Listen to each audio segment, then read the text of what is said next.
হাতের উপর হাত বুলাচ্ছে আর বসে বসে কান্না করছে নীলা।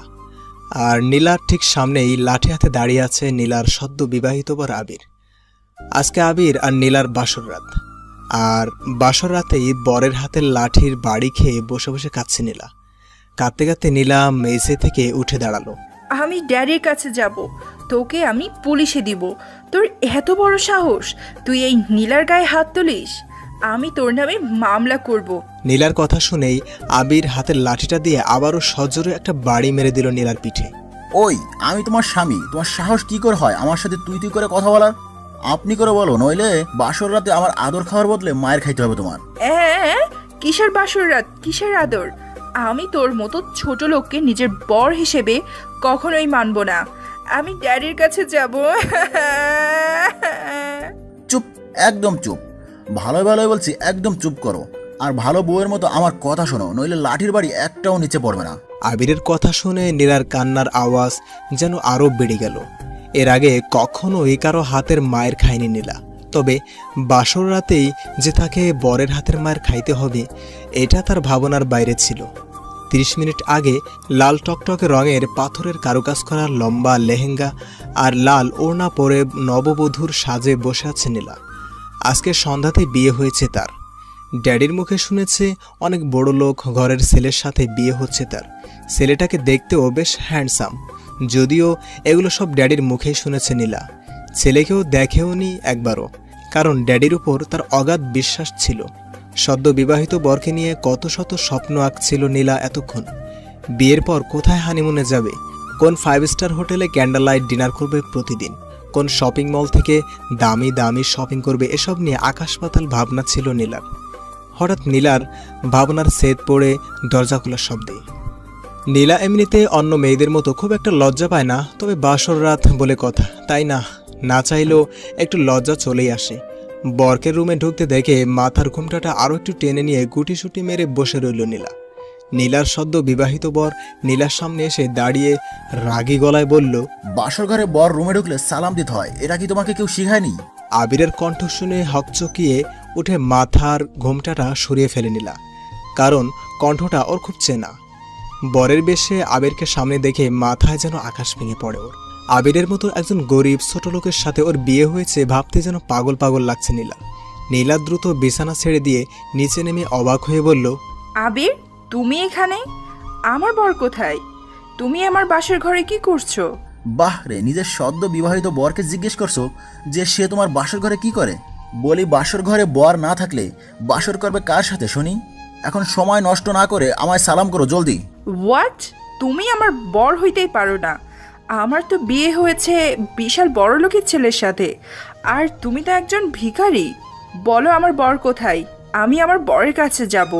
কবুল বলার সময় হয়তো বরের নামটা ঠিক করে শোনোনি নীলা, তাই এমন আবল তাবল বকছো। তোমার বিয়ে কোনো বড় লোকের ছেলের সাথে নয়, বরং আমার মতো এই ভিখারির সাথেই হয়েছে। অসম্ভব, এটা হতেই পারে না। আমি মানি না তোর মতো ভিখারিকে আমার বর হিসেবে। আমি চলে যাব এক্ষুনি, এই মুহূর্তে আমি চলে যাব এখান থেকে। ড্যাডি আমার সাথে এমনটা করতেই পারে না। কথাগুলো বলেই দরজার দিকে পা বাড়ায় নীলা। সাথে সাথে রুমের এক কোণে একটা লাঠি রাখা ছিল, সেটা হাতে নিয়ে নীলার হাতে বাড়ি মেরে দেয় আবির। লাঠির বাড়ি খেয়ে চিৎকার দিয়ে নিচে বসে পড়ে যায় নীলা। তারপরের ঘটনা তো প্রথমেই বলা হলো। এইভাবে বসে বসে ন্যাকা কান্না না করে এখানে এসে আমার পা টিপো জলদি। বিছানার উপর শুয়ে পড়ে নীলার দিকে তাকিয়ে উপরের কথাটা বলল আবির। আবিরের কথা শুনে নীলা কাঁদতে কাঁদতে নাক টেনে টেনে বলল, আমি পা টিপতে পারবো না। আমি ড্যাডির কাছে যাব, তোকে আমি পুলিশে দিব। তুই মিথ্যা বলে আমায় বিয়ে করছিস, তোকে আমি স্বামী হিসাবে মানি না। নীলার কথা শুনে লাঠিটা হাতে নিয়ে আবির রাগী গলায় বলল, তবে রে, 2টা বাড়ি খেয়ে পেট ভরেনি তাই না? আরো কয়েকটা লাগাবো নাকি? কথাটা বলেই বাড়ি মারার জন্য লাঠিটা উঁচু করে ধরল আবির। সাথে সাথে ভয়ে চোখ বন্ধ করে নীলা। চিৎকার করে বলল, দিচ্ছি, পা টিপে দিচ্ছি আমি। আর মেরো না প্লিজ। এই তো আমার ভালো বউ, তাহলে আর বসে না থেকে এসো কাজে লেগে পড়ো। কথাটা বলেই বিছানায় গিয়ে শটাং হয়ে শুয়ে পড়ল আবির। না চাওয়া সত্ত্বেও বাধ্য হয়ে নাক টানতে টানতে আবিরের কাছে গিয়ে আবিরের পা টিপতে লাগলো নীলা। পা টিপছে আর নাক টেনে টেনে কান্না করছে নীলা। সেদিকে আবিরের কোনো খেয়ালই নেই, সে আরামসে শুয়ে থেকে বউয়ের পা টিপে দেওয়ার মজা উপভোগ করছে। বেশ কিছুক্ষণ পা টেপার পর নীলার এক হাত ধরে হ্যাঁচকা টান দিল আবির। আচমকা হাতে এমন টান পড়ায় তাল সামলাতে না পেরে আবিরের বুকে আছড়ে পড়ল নীলা। সাথে সাথে আবির নীলাকে শক্ত করে জড়িয়ে ধরল। ওই একদম নড়াচড়া করবা না, আমি এখন ঘুমাবো।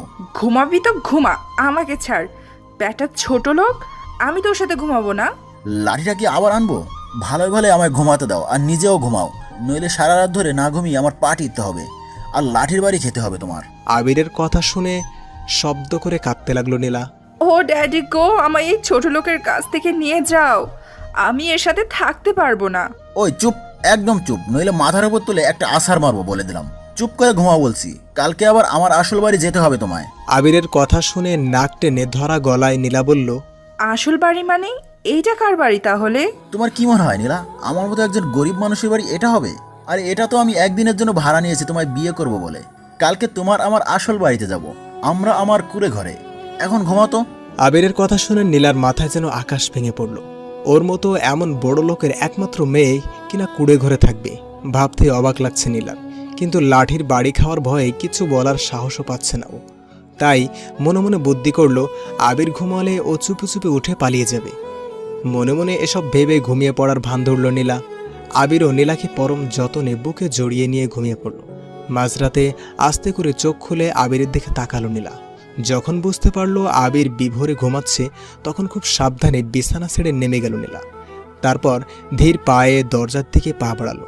দরজার কাছে গিয়ে দরজার লক খোলার জন্য হাত বাড়াতেই নীলার হাতটা খপ করে ধরে ফেলল আবির। কি হলো জানেমান, সদ্য বিবাহিত স্বামীকে ছেড়ে বাসর রাতে বাসনা করে পালিয়ে যাচ্ছ? এটা কি করে মেনে নেই বলো? কে স্বামী? কিসের স্বামী? আমি তোর মতো একটা ছোট লোককে কখনোই আমার স্বামী হিসেবে মানবো না। আমার স্বামী হওয়ার কোনো যোগ্যতাই নেই তোর মাঝে। কথাটা বলার সাথে সাথে নীলার গালে চড় বসিয়ে দিল আবির। আবিরের চড় খেয়ে ফ্লোরে পড়ে গেল নীলা। আবির নীলার কাছে এগিয়ে গিয়ে নীলার চুলের মুঠি ধরে নিজের দিকে ঘোরালো। স্বামী হিসেবে যখন মানতেই পারবি না, তাহলে আমার সাথে ভালোবাসার নাটক করছিলি কেন? কেন গ্রাম থেকে আসা একটা সহজ সরল ছেলের বুকে ভালোবাসার তীর মেরেছিলি? কেন আমি বারবার ইগনোর করা সত্ত্বেও আমার পিছু ঘুরে ঘুরে আমার মনের ভালোবাসার ফুল ফুটিয়েছিলি? আর কেন এবার বিনা দোষে তোর জন্য আমার জেল খাটতে হয়েছিল? উত্তর দে, উত্তর দে আমায়। কথাগুলো বলেই আবারও নীলার গালে থাপ্পড় মারল আবির। আবিরের হাতের মার খেয়ে নীলার ঠোঁট কেটে গিয়ে রক্ত দেওয়ার স্বপ্ন নিয়ে আসে আবির। আবিরের মা আবির ছোট থাকতেই মারা যান। সৎমা আবিরকে কষ্ট দিবে ভেবে আবিরের বাবা আর বিয়ে শাদী করেন না।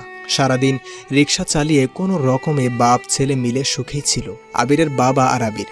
আবিরের বাবা অনেক পড়াশোনা জানা ভালো শিক্ষিত লোক হলেও কেন জানে না সে কোনো চাকরি করতো না, বরং রিক্সা চালিয়ে যা রোজগার করত সেটা দিয়েই বাবা ছেলের বেশ ভালোই চলে যেত। বাবার কষ্ট হবে ভেবে আবির ঢাকায় পড়াশোনা করতে চায়নি, কিন্তু ওর বাবার জোরাজোরিতেই ঢাকার কলেজে ভর্তি হওয়ার জন্য রাজি হয় আবির। গ্রাম থেকে ঢাকায় এসে নিজেকে খুব অসহায় লাগতো আবিরের কাছে, কিন্তু বাবার স্বপ্ন পূরণ আবিরকে করতেই হবে। বাবাকে যে খুব বেশি ভালোবাসতো আবির। ঢাকায় আসার পর আবিরের বাবার পরিচিত একজন লোকের বাসায় ওঠে আবির।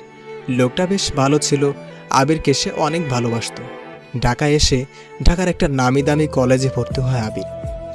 প্রথম দিন কলেজের জন্য একটা ঢোলা শার্ট, ঢোলা প্যান্ট, মাথার চুলে তেল লাগিয়ে চুল আঁচড়ে রেডি হয়ে নেয় আবির। তারপর কলেজে চলে যায়। কলেজের সবাই আবিরকে দেখে বেশ হাসাহাসি করে, এক একজনের এক এক রকম অপমানজনক কথাও বলে, কিন্তু আবির সেগুলো গায়ে না লাগিয়ে মনোযোগ দিয়ে পড়াশোনায় ব্যস্ত হয়ে পড়ে। আবিরের তখন মাথায় একটাই চিন্তা ছিল, আর সেটা হলো বাবার স্বপ্ন ওকে পূরণ করতেই হবে, যে করেই হোক। ঢাকা শহরে আসার পর প্রায় 2 মাস কেটে যায় আবিরের। এর মাঝে আবির শহরে থেকে নিজেকে ঢাকা শহরের সাথে অনেকটাই মানিয়ে নেয়। নিজের ড্রেস আপটাও অনেকটা চেঞ্জ করে ফেলে। আবিরকেও তখন অনেকটা স্মার্ট লাগতো, কিন্তু আবির কলেজের কারোর সাথেই কথা বলতো না, সবসময় পড়াশোনার মাঝেই নিজেকে ডুবিয়ে রাখতো। আবিরকে দেখতে 5 ফুট 10 ইঞ্চি হাইট, গায়ের রং উজ্জ্বল শ্যামল, বায়াবি চোখ, চোকা নাক আর মুখে সবসময় মিষ্টি হাসি।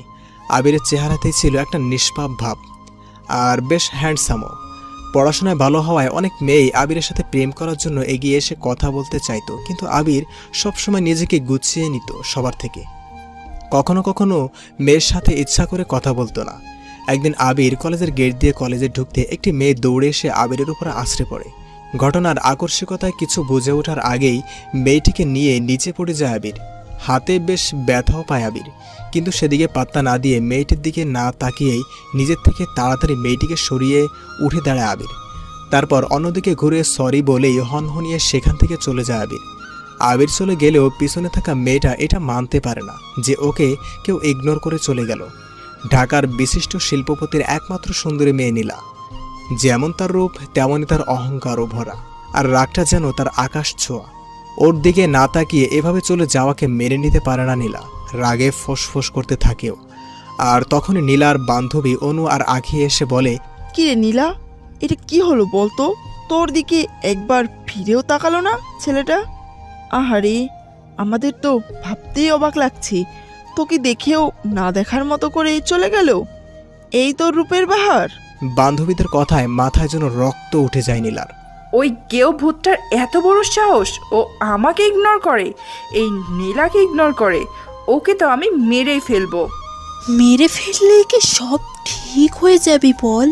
ওই ছেলেটা তোকে দেখে এমন ভাব করলো যেন তোর রূপে ওর কিচ্ছু যায় আসে না।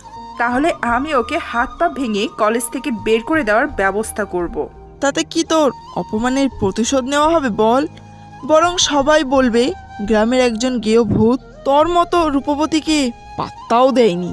বান্ধবীদের কথায় রাগে যেন নিজের মাথার চুল ছিঁড়তে ইচ্ছা করছে নীলা, কিন্তু তবুও নীলা নিজেকে শান্ত রেখে বলল, তাহলে আমি কি করব বল?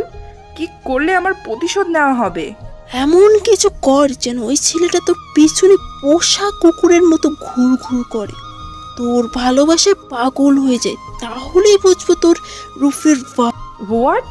তোর মাথা খারাপ হয়ে গেছে আখি? কি বলছিস তুই এসব? আমি কিনা প্রেম করব ওই গেও ভূতটার সাথে? Impossible, just impossible. আরে ইয়ার, এত সিরিয়াস হচ্ছিস কেন? আমরা তো তোকে বলিনি ওর সাথে সত্যি সত্যি প্রেম করতে। তুই শুধু ওর সাথে এমন কিছু কর যেন ও তোর প্রেমে পড়ে। পড়াশোনায় ভালো বলে খুব অহংকার ওই ছেলেটার, ওর সব অহংকার ভেঙে দে। আর যখন ও তোর পিছু পিছু ঘুরবে তখন অপমান করে তাড়িয়ে দিবি, সিম্পল। বান্ধবীদের কথায় কিছু একটা ভাবে নীলা, তারপর বাঁকা হেসে বলে, ইয়েস, তোরা ঠিক বলছিস, আমি সত্যিই তাই করব। ওই গেও ভূতটাকে আমার পিছনে কুকুরের মতো দৌড় করাবো আমি। তারপর আমার এই অপমানের প্রতিশোধ নিব। আর এইটা আমার চ্যালেঞ্জ, এই নীলার চ্যালেঞ্জ এটা। ওই ঘটনার পর থেকে নীলা আবিরের সাথে ভাব করার অনেক ট্রাই করে, কিন্তু আবির পড়াশোনা ছাড়া কিছুই বুঝতো না, তাই নীলার দিকে তেমন গুরুত্বও দিত না। এটাতে নীলার রাগটা যেন আরও বেশি বেড়ে যায়। নীলা ভাবতে থাকে কি করে এই আবিরকে নিজের ফাঁদে ফেলা যায়। 1 মাস পর আবির লাইব্রেরিতে বসে বই পড়ছিল, তখনই নীলা গিয়ে আবিরের সামনে দাঁড়ায়। হাই আবির, আপনার সাথে একটু কথা ছিল, যদি কিছু মনে না করেন আপনার পাশে কি একটু বসতে পারি? নীলার কথা শুনে এক নজর নীলার দিকে তাকিয়ে মাথা সারিয়ে সায় দেয় আবির। নীলা আবিরের পাশে বসে মিষ্টি হেসে বলে, আসলে আবির, আমি শুনেছি আপনি নাকি কলেজের সবার চাইতে পড়াশোনায় অনেক ভালো, বাট আমার মাথায় এই পড়াশোনার প্যারাটা একদমই ঢুকছে না। আপনার যদি ফ্রি সময় থাকে তাহলে আপনি কি আমাকে একটু টিউশনি পড়াতে পারবেন? আপনাকে ভালো বেতন দিব। নীলার কথা শুনে আবিরের মুখে হাসি ফুটে ওঠে, কারণ আবিরও চাইছিল কোনো একটা টিউশনি জোগাড় করতে, কারণ ঢাকা শহরে থাকার খরচ অনেক বেশি, যে খরচা দিতে গিয়ে ওর বাবা অনেক কষ্ট হয়ে যাচ্ছে। তাই আবির কিছু না ভেবে রাজি হয়ে যায়। জি পারবো, তবে আমি বিকেল 4টা থেকে 5টার মধ্যে পড়াতে পারবো। আপনার কি সময় হবে তখন? কেন হবে না, অবশ্যই হবে।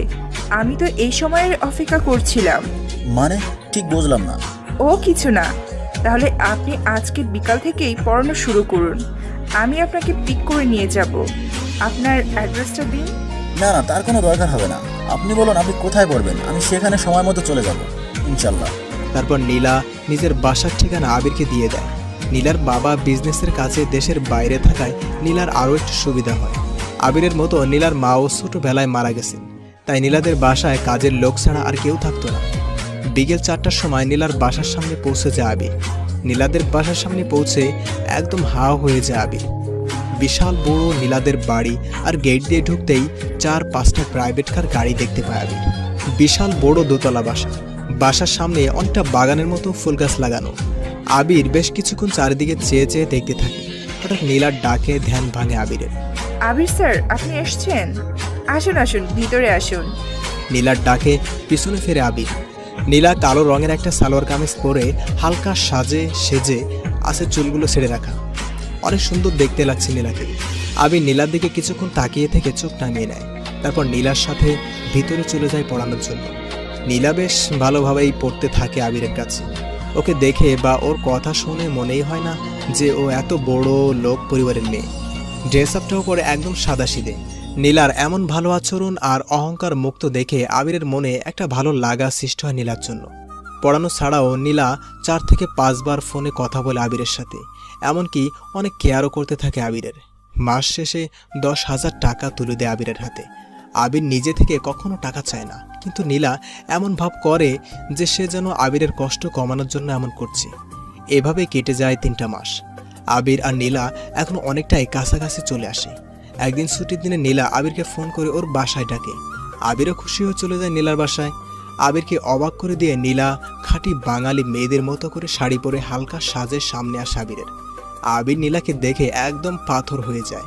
এমনিতেই আবিরের মাঝে ভালো লাগা কাজ করতে নীলার জন্য, কিন্তু সেই ভালো লাগাটা যে কখন ভালোবাসা হয়ে যায় আবির জানতই না।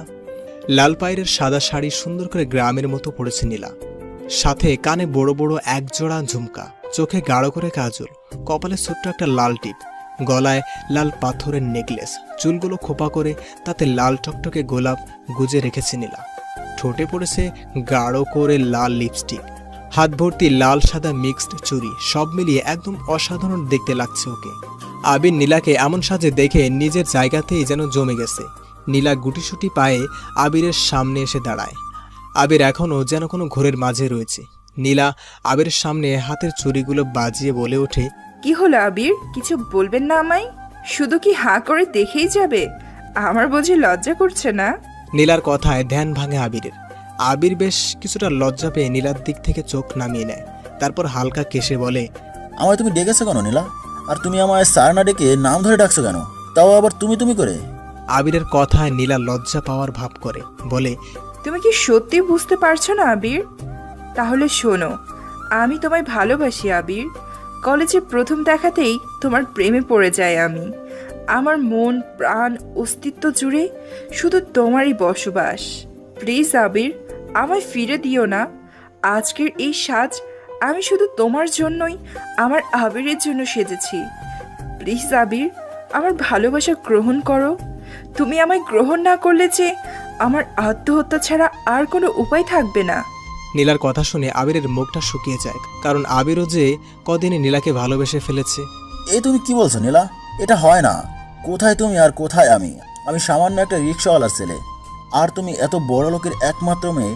আমার সাথে তোমার কিছুতেই যায় না নীলা, এটা সম্ভব নয়। আবিরের কথা শুনে চট করে আবিরকে জড়িয়ে ধরে নীলা। নীলার এমন আচরণে অবাক হয়েছে আবির। প্লিজ আবির, এইভাবে বলো না। তোমার জন্য আমি সব করতে পারি। আমি আমার সব কিছু ছেড়ে তোমার সাথে চলে যাব। দরকার হলে একবেলা খাবো তো একবেলা না খেয়ে থাকবো, তবুও আমি তোমায় চাই আবির। নইলে আমি বাঁচতে পারবো না তোমায় ছাড়া, মরে যাব আমি। নীলার কথা শুনে আর না করতে পারে না আবির। আবিরও নীলাকে বুকে জড়িয়ে নেয়। তখনও আবির জানতো না তার জন্যে নীলা ঠিক কী প্ল্যান করে রেখেছে। এভাবেই কেটে যায় আরও 10টা দিন। এই 10 দিনে নীলা পুরোপুরিভাবে আবিরের বিশ্বাস জিতে নেয়। নীলা আবিরকে বলে কলেজের মাঠে সবার সামনে ওকে প্রপোজ করতে। আবিরও ভালোবাসা আর বিশ্বাসের কারণে রাজি হয়ে যায়। সেদিন ছিল কলেজের নবীন বরণ উৎসব। আবির লাল টকটকে একগুচ্ছ গোলাপ হাতে কলেজে সবার সামনে নীলার সামনে গিয়ে দাঁড়ায়। তারপর হাঁটু গেড়ে বসে নীলার সামনে সকলের সামনে নীলাকে প্রপোজ করে আবির। আবিরের মনে ছিল অফুরন্ত ভালোবাসা আর বিশ্বাস, কিন্তু আবিরের সেই বিশ্বাস এক নিমিষেই মাটির সাথে মিশিয়ে দেয় নীলা। আবিরের হাত থেকে ফুলগুলো নিয়ে জোরে ছুঁড়ে মারে আবিরের মুখ। আবিরের মনে ছিল অফুরন্ত ভালোবাসা আর বিশ্বাস, কিন্তু আবিরের সেই বিশ্বাস এক নিমিষেই মাটির সাথে মিশিয়ে দেয় নীলা। আবিরের হাত থেকে ফুলগুলো নিয়ে জোরে ছুঁড়ে মারে আবিরের মুখে। তোর সাহস হয় কি করে একজন রিক্সাওয়ালার ছেলে হয়ে আমায়, এই নীলাকে প্রপোজ করার? আমার পায়ের যে জুতার দাম সে দামও তোর নাই, আর তুই কিনা এসেছিস এই নীলাকে প্রপোজ করতে? এত বড় বুকের পাছা তোর! নীলার এমন আচরণে আবিরের পায়ের নিচের মাটি যেন সরে যায়। নিজের কানকেও বিশ্বাস করতে পারছে না আবির। এসব তুমি কি বলছো নীলা? তোমার কি শরীর খারাপ লাগছে? কি হয়েছে জান, তুমি এমন কেন করছো? How dare are you, you idiot! তোর সাহস হয় কি করে আমার সাথে তুমি করে কথা বলার, আবার আমার নাম ধরে ডাকার? তোর চাইতে আমার বাসার চাকর চাকরানিরাও বেশি বড় লোক, আর তুই কিনা এসেছিস আমায় প্রপোজ করতে? নীলা কথাগুলো বলতে বলতে সেখানে এসে হাজির হয় 4-5 জন পুলিশের লোক। পুলিশকে দেখে নীলা বলে, স্যার, আপনারা এসছেন? আমি আপনাদেরই ফোন করতেছিলাম। এই যে এই গেও ছেলেটাকে দেখছেন, এই ছেলেটা আমার গলার দামি হার চুরি করেছে। আপনি একে গ্রেফতার করুন। ওর পকেটে চেক করলে আপনারা আমার হারটা পেয়ে যাবেন। নীলার কথায় যেন মাথায় আকাশ ভেঙে পড়ে আবিরের। কারণ নীলা যখন আবিরকে বলে কলেজের মাঠে ওকে প্রপোজ করার জন্য, তখন নীলা একটা দামি হার আবিরকে দিয়ে বলে ওটা যেন আবির নিজের কাছে রাখে, কলেজে আসলে নিয়ে যাবে। আবির তখন ভাবতেও পারেনি নীলা ওর সাথে এমনটা করবে। পুলিশের লোকেরা আবিরের পকেট থেকে হারটা পায় আর আবিরকে গ্রেফতার করে নিয়ে যায়। যাওয়ার সময় আবিরের চোখ থেকে টপ টপ করে পানি পড়ছিল। বিশ্বাস ভাঙার কষ্টটা যে কতটা বেশি আবির সেটা বুঝতে পেরেছিল। কিন্তু কলেজের মাঠ জুড়ে তখন পড়েছিল হাসাহাসির রোল। জেলখানাতে থাকা অবস্থায় নীলা আসে আবিরের কাছে। নীলাকে দেখে আবির ভেবেছিল নীলা হয়তো নিজের ভুল বুঝতে পেরে ওকে ছাড়াতে এসেছে। কিন্তু নীলা সেদিনও বলে আবিরের উপর প্রতিশোধ নেওয়ার জন্য বান্ধবীদের সাথে বাজি ধরে আবিরের সাথে প্রেমের অভিনয় করেছে। আবির সেদিন একটা কথাও বলেনি নীলাকে, শুধু ঘৃণা ভরা অসহায় চোখে তাকিয়েছিল নীলার দিকে। নীলা চলে যাওয়ার একটু পরেই আবিরের কাছে খবর আসে আবির জেলখানায় শুনে ওর বাবা হার্ট অ্যাটাক করে মারা গেছেন। আবির প্রায় পাগল হয়ে যায় ওর বাবার মৃত্যুর শোকে। একমাত্র নীলার কারণে ওর বাবার স্বপ্ন পূরণ করতে পারেনিও। বাবাকে হারাতে হয়েছিল সেদিন আবির মনে মনে প্রমিস করে নীলা সব অহংকার ও চুরমার করে দিবে, নীলাকেও একজন প্রকৃত বাঙালি বউ বানাবে। বেলকনিতে দাঁড়িয়ে অতীতের সেই কথাগুলো নিয়ে ভাবছিল আবির। আবিরের চোখ দুটো বারবার ভিজে যাচ্ছিল অসম্ভব কষ্টে। ভোর 4:30, মুখের উপর ঠান্ডা পানির ঝটকা লাগায় ঘুম ভাঙে নীলার। ঘুম ভাঙতে লাফিয়ে উঠে বসে নীলা। তারপর চোখ ডলতে ডলতে বলে, how dare you, you stupid! কি করলে কি এটা? এভাবে আমার মুখে পানি ছুঁড়ে মারার কারণটা কি? নীলার কথা শুনে গ্লাস হাতে নীলার পাশে বসে বাঁকা হেসে আবির বলল, মনে হচ্ছে কাল রাতের কথাগুলো সব ঘুমের ঘরে ভুলে গেছো, তাই না নীলা? ওকে গুড, তুমি চাইলে আমি আবারও মনে করিয়ে দিতে পারি। কথাগুলো বলেই হাতে গত রাতের সেই লাঠিটা উঠিয়ে নিল আবির। আবিরের হাতে লাঠি দেখে রাতের সব কথা মনে পড়ে গেল নীলার। নীলা ভয়ে শুকনো ঢোক গিলে বলল, কি করবে তুমি? আমাকে এত রাতে ঘুম থেকে তোলার মানে কি? এত রাত নয়, বরং ভোর বলো। আর আমি তোমায় তুলেছি কারণ তুমি এখন ফ্রেশ হয়ে এসে নামাজ পড়বে। তাই যাও, বিছানা থেকে নেমে কাপড় পাল্টে অজু করে এসে নামাজ পড়ো। আবিরের কথা শুনে নীলা ভ্রু কুঁচকে বলল, নামাজ? কিন্তু আমি তো জীবনেও কখনো নামাজ পড়িনি, আর নামাজ পড়তেও জানি না। আমি নামাজ পড়বো না, আমি ঘুমাবো। কথাটা বলেই জেনা শুয়ে পড়তে নিল নীলা। সাথে সাথে আবির নীলার পিছনে একটা বাড়ি মেরে দিল। নীলা চিৎকার করে উঠে নাকে কাঁদতে শুরু করলো। নীলার কান্না দেখে আবির রাগে গলায় বলল, আমি 1 থেকে 5 পর্যন্ত গুনবো। এর মধ্যে তোমাকে বিছানা ছেড়ে নেমে ওয়াশরুমে যেতে হবে অজু করার জন্যে, তা না হলে এটার বাড়ি একটাও নিচে পড়বে না। আবিরের কথা শুনে ঠোঁট উল্টে ন্যাকা কান্না শুরু করলো নীলা। আবির সেদিকে গুরুত্ব না দিয়ে 1, 2, 3 গুনতে শুরু করলো। সাথে সাথে নীলা লাঠির বাড়ি খাওয়ার ভয়ে খাট থেকে নেমে ওয়াশরুমে দৌড় দিল। নীলার অবস্থা দেখে মুচকি এসে আবির মনে মনে বলল, তোমাকে আমি ভালো করেই ছাড়বো নীলা, কারণ তোমায় আমি ভালোবাসি। তাই তোমাকে একজন ভালো স্ত্রী বানিয়ে ছাড়বো আমি। তার জন্যে আমার যা করতে হয় তাই করব। ওয়াশরুমের বাইরে দাঁড়িয়ে দরজায় টোকা দিয়ে আবির বলল, নামাজের রক্ত শেষ হয়ে যাচ্ছে, জলদি ফ্রেশ হয়ে বাইরে বের হও। আবিরের কথা শুনে রাগে দাঁত কিড়মিড় করে নীলা মনে মনে বলল, একবার শুধু তোর হাত থেকে মুক্তি পেয়ে নে আবির, তারপর তুই বুঝবি এই নীলা তোকে কি করতে পারে। নীলার গায়ে তুই যে হাত দিয়ে আঘাত করেছিস, সেই হাত কুচি কুচি করে না কাটতে পারলে আমার নামও নীলা নয়। মনে মনে আমায় বকাবকি বন্ধ হয়ে থাকলে এখন জলদি বের হও নীলা, নামাজের রক্ত শেষ হয়ে যাবে। আবিরের কথা শুনে এতক্ষণে নীলার মনে হলো ওয়াশরুমে আসার আগে কোনো ড্রেস নিয়ে আসেনি। এদিকে গায়ে থাকা বিয়ের পোশাকটাও খুলে রেখেছে, শুধু টাওয়েল পরে আছে ও। আবির, আমি ভুল করে কোনো জামা কাপড় নিয়ে আনিনি, ওয়াশরুমে চলে আসছি, আর এখন শুধু টাওয়াল পরে আছি। এখন আমি বাইরে বের হব কি করে? নীলার কথা শুনে আবির তার ব্যাগ থেকে একটি সুন্দর সুন্দর সুন্নতি পোশাক আর পাজামা ওড়না বের করে এনে ওয়াশরুমের দরজায় টোকা দিয়ে বলল, দরজাটা একটু খোলা, আমি তোমার জন্য পোশাক এনেছি, সেগুলো নিয়ে পরে নাও। ভয় নেই, আমার এখন তোমাকে দেখার মতো মুড নেই, তাই সময় নষ্ট না করে পোশাকটা নাও। আবিরের কথা শুনে না চাওয়া সত্ত্বেও হালকা একটু দরজা খুলল নীলা।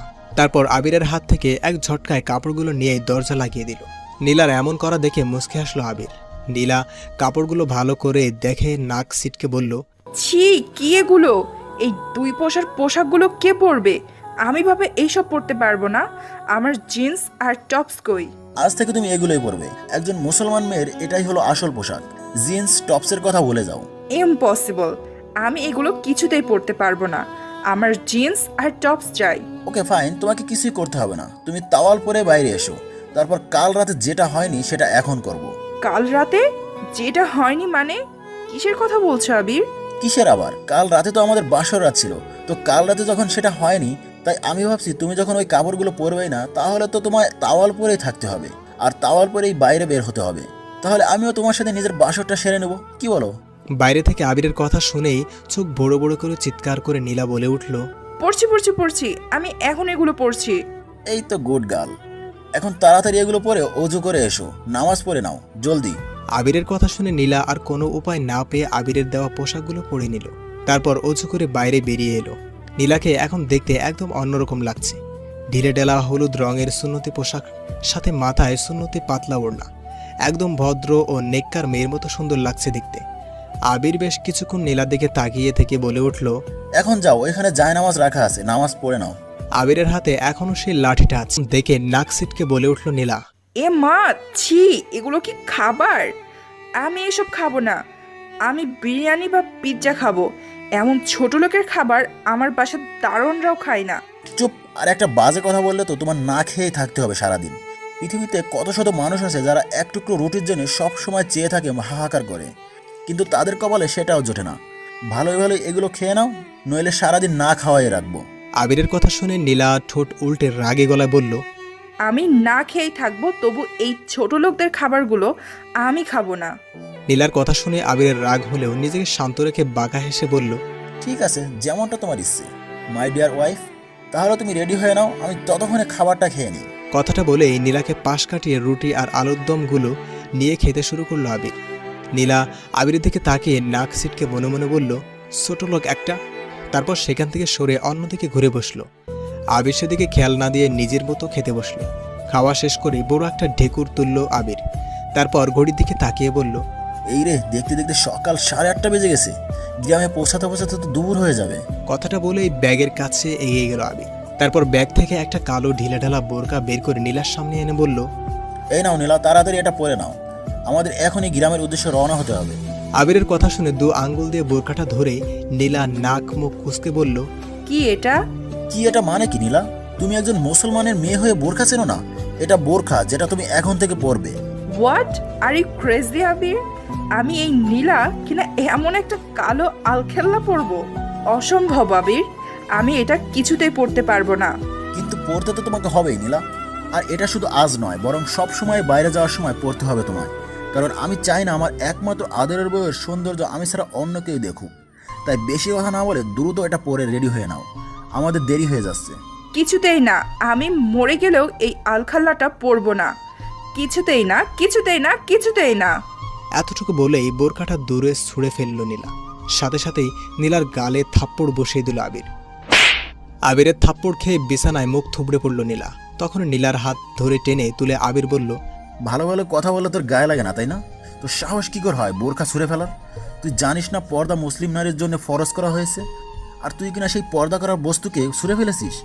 আজকের পর আর কখনো বোরখার সাথে এমন অবমাননা করলে তুই ভাবতেও পারবি না আমি তোর কি হাল করব। পর বলছি, এটা জলদি করে পর। আবিরের হাতে থাপ্পড় খেয়ে ভ্যা ভ্যা করে কাঁদতে লাগলো নীলা। তারপর আর কোনো উপায় না পেয়ে বোরকাটা পরে নিল আর মনে মনে বুদ্ধি পাকালো, একবার শুধু এই বাসা থেকে বের হয়ে নি, তারপর তোকে কি করে শায়েস্তা করতে হয় আমি দেখে নিব আবির।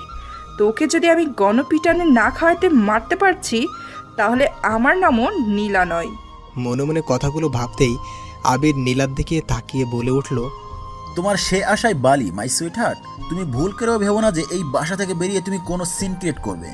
তাহলে তোমার জন্য ব্যাপারটা একটুও ভালো হবে না। কারণ তুমি এখন যে ড্রেসটা পরে আছো বোরখা নিচে, সেই ড্রেসটার ভিতরে চেনের ভিতরে 2টা তেলাপোকা আর 6-7টা চেল্লা ভরে রাখা আছে। তুমি যদি রাস্তায় একটুও বাড়াবাড়ির চেষ্টা করো, তাহলে আমি এই ছোট রিমোটটা টিপে দেবো, আর সেগুলো চেন খুলে বেরিয়ে তোমার সারা শরীরে দৌড়ে বেড়াবে। আবিরের কথা শুনে ভয়ে ভয়ে জোরে একটা চিল্লানি দিল নীলা। নীলার চিল্লানি থামানোর জন্য আবির হঠাৎ করেই নীলার ঠোঁটে ঠোঁট বসালো। তারপর নীলা কিছুক্ষণ করে শান্ত হলে নীলাকে ছেড়ে দিয়ে আবির বাঁকা হেসে বলল, আগে বললেই হতো যে তুমি এখন বরের আদর খেতে চাও, শুধু শুধু এমন চিল্লানোর কি দরকার ছিল? আবিরের কথা শুনে নীলার শরীর যেন রাগে দুঃখে জ্বলে যাচ্ছে। নীলা বুঝতে পেরেছে আবিরের কথা শোনা ছাড়া আর ওর কোনো উপায় নেই। তাই নীলা আর কিছু না বলে রাগে সাপের মতো ফোঁস করতে করতে আবিরের সাথে রওনা হলো। বাসা থেকে বের হতেই বাসার সামনে একটা সিএনজি দাঁড়ানো দেখতে পেল নীলা। আবির নীলার হাত ধরে নিয়ে গিয়ে সিএনজিতে বসিয়ে দিল আর নীলার পাশে নিজেও বসলো। সিএনজি চালক আবিরের দিকে তাকিয়ে বলল, কিরে আবির, ভাবের মুখটা একটু দেখতে দিবি না? এভাবে পর্দা করে নিয়ে যাচ্ছিস, নিজের বন্ধুর কাছেও বউকে লুকাবি? লোকটির কথা শুনে আবির নীলার দিকে তাকিয়ে বাঁকা হেসে বলল, কি করব বল, আমার বউটা না অনেক পর্দাশীল ও নেককার, তাই স্বামী ছাড়া নিজের সৌন্দর্য আর কারো কাছে প্রকাশ করতে চায় না। তুই চল তো, দেরি হয়ে যাচ্ছে। আবিরের কথা শুনে রাগে ফোঁস করতে করতে নীলা কিছু বলবে, আর তখনই আবির হাতের রিমোটটি নীলাকে দেখালো। সাথে সাথে ভয় চুপসে গেল নীলা, আর চুপচাপ স্থির হয়ে বসে রইল। প্রায় 3 ঘন্টা জার্নি করার পর গ্রামে এসে পৌঁছালো আবির নীলাকে নিয়ে। সিএনজি থেকে নেমে সিএনজি চালককে চলে যেতে বলল আবির। তারপর নীলার হাত ধরে নিয়ে হাঁটতে শুরু করলো। নীলার যেন নিজেকে বন্দি পাখি মনে হচ্ছে, ভয় কিছু বলতেও পারছে না, কারণ আবির বারবার নীলাকে ওই রিমোট টেপার হুমকি দিচ্ছে। এদিকে গরমে ঘেমে একাকার অবস্থা নীলার। একটুখানি পথ হেঁটেই ধপ করে নিচে বসে পড়ল নীলা।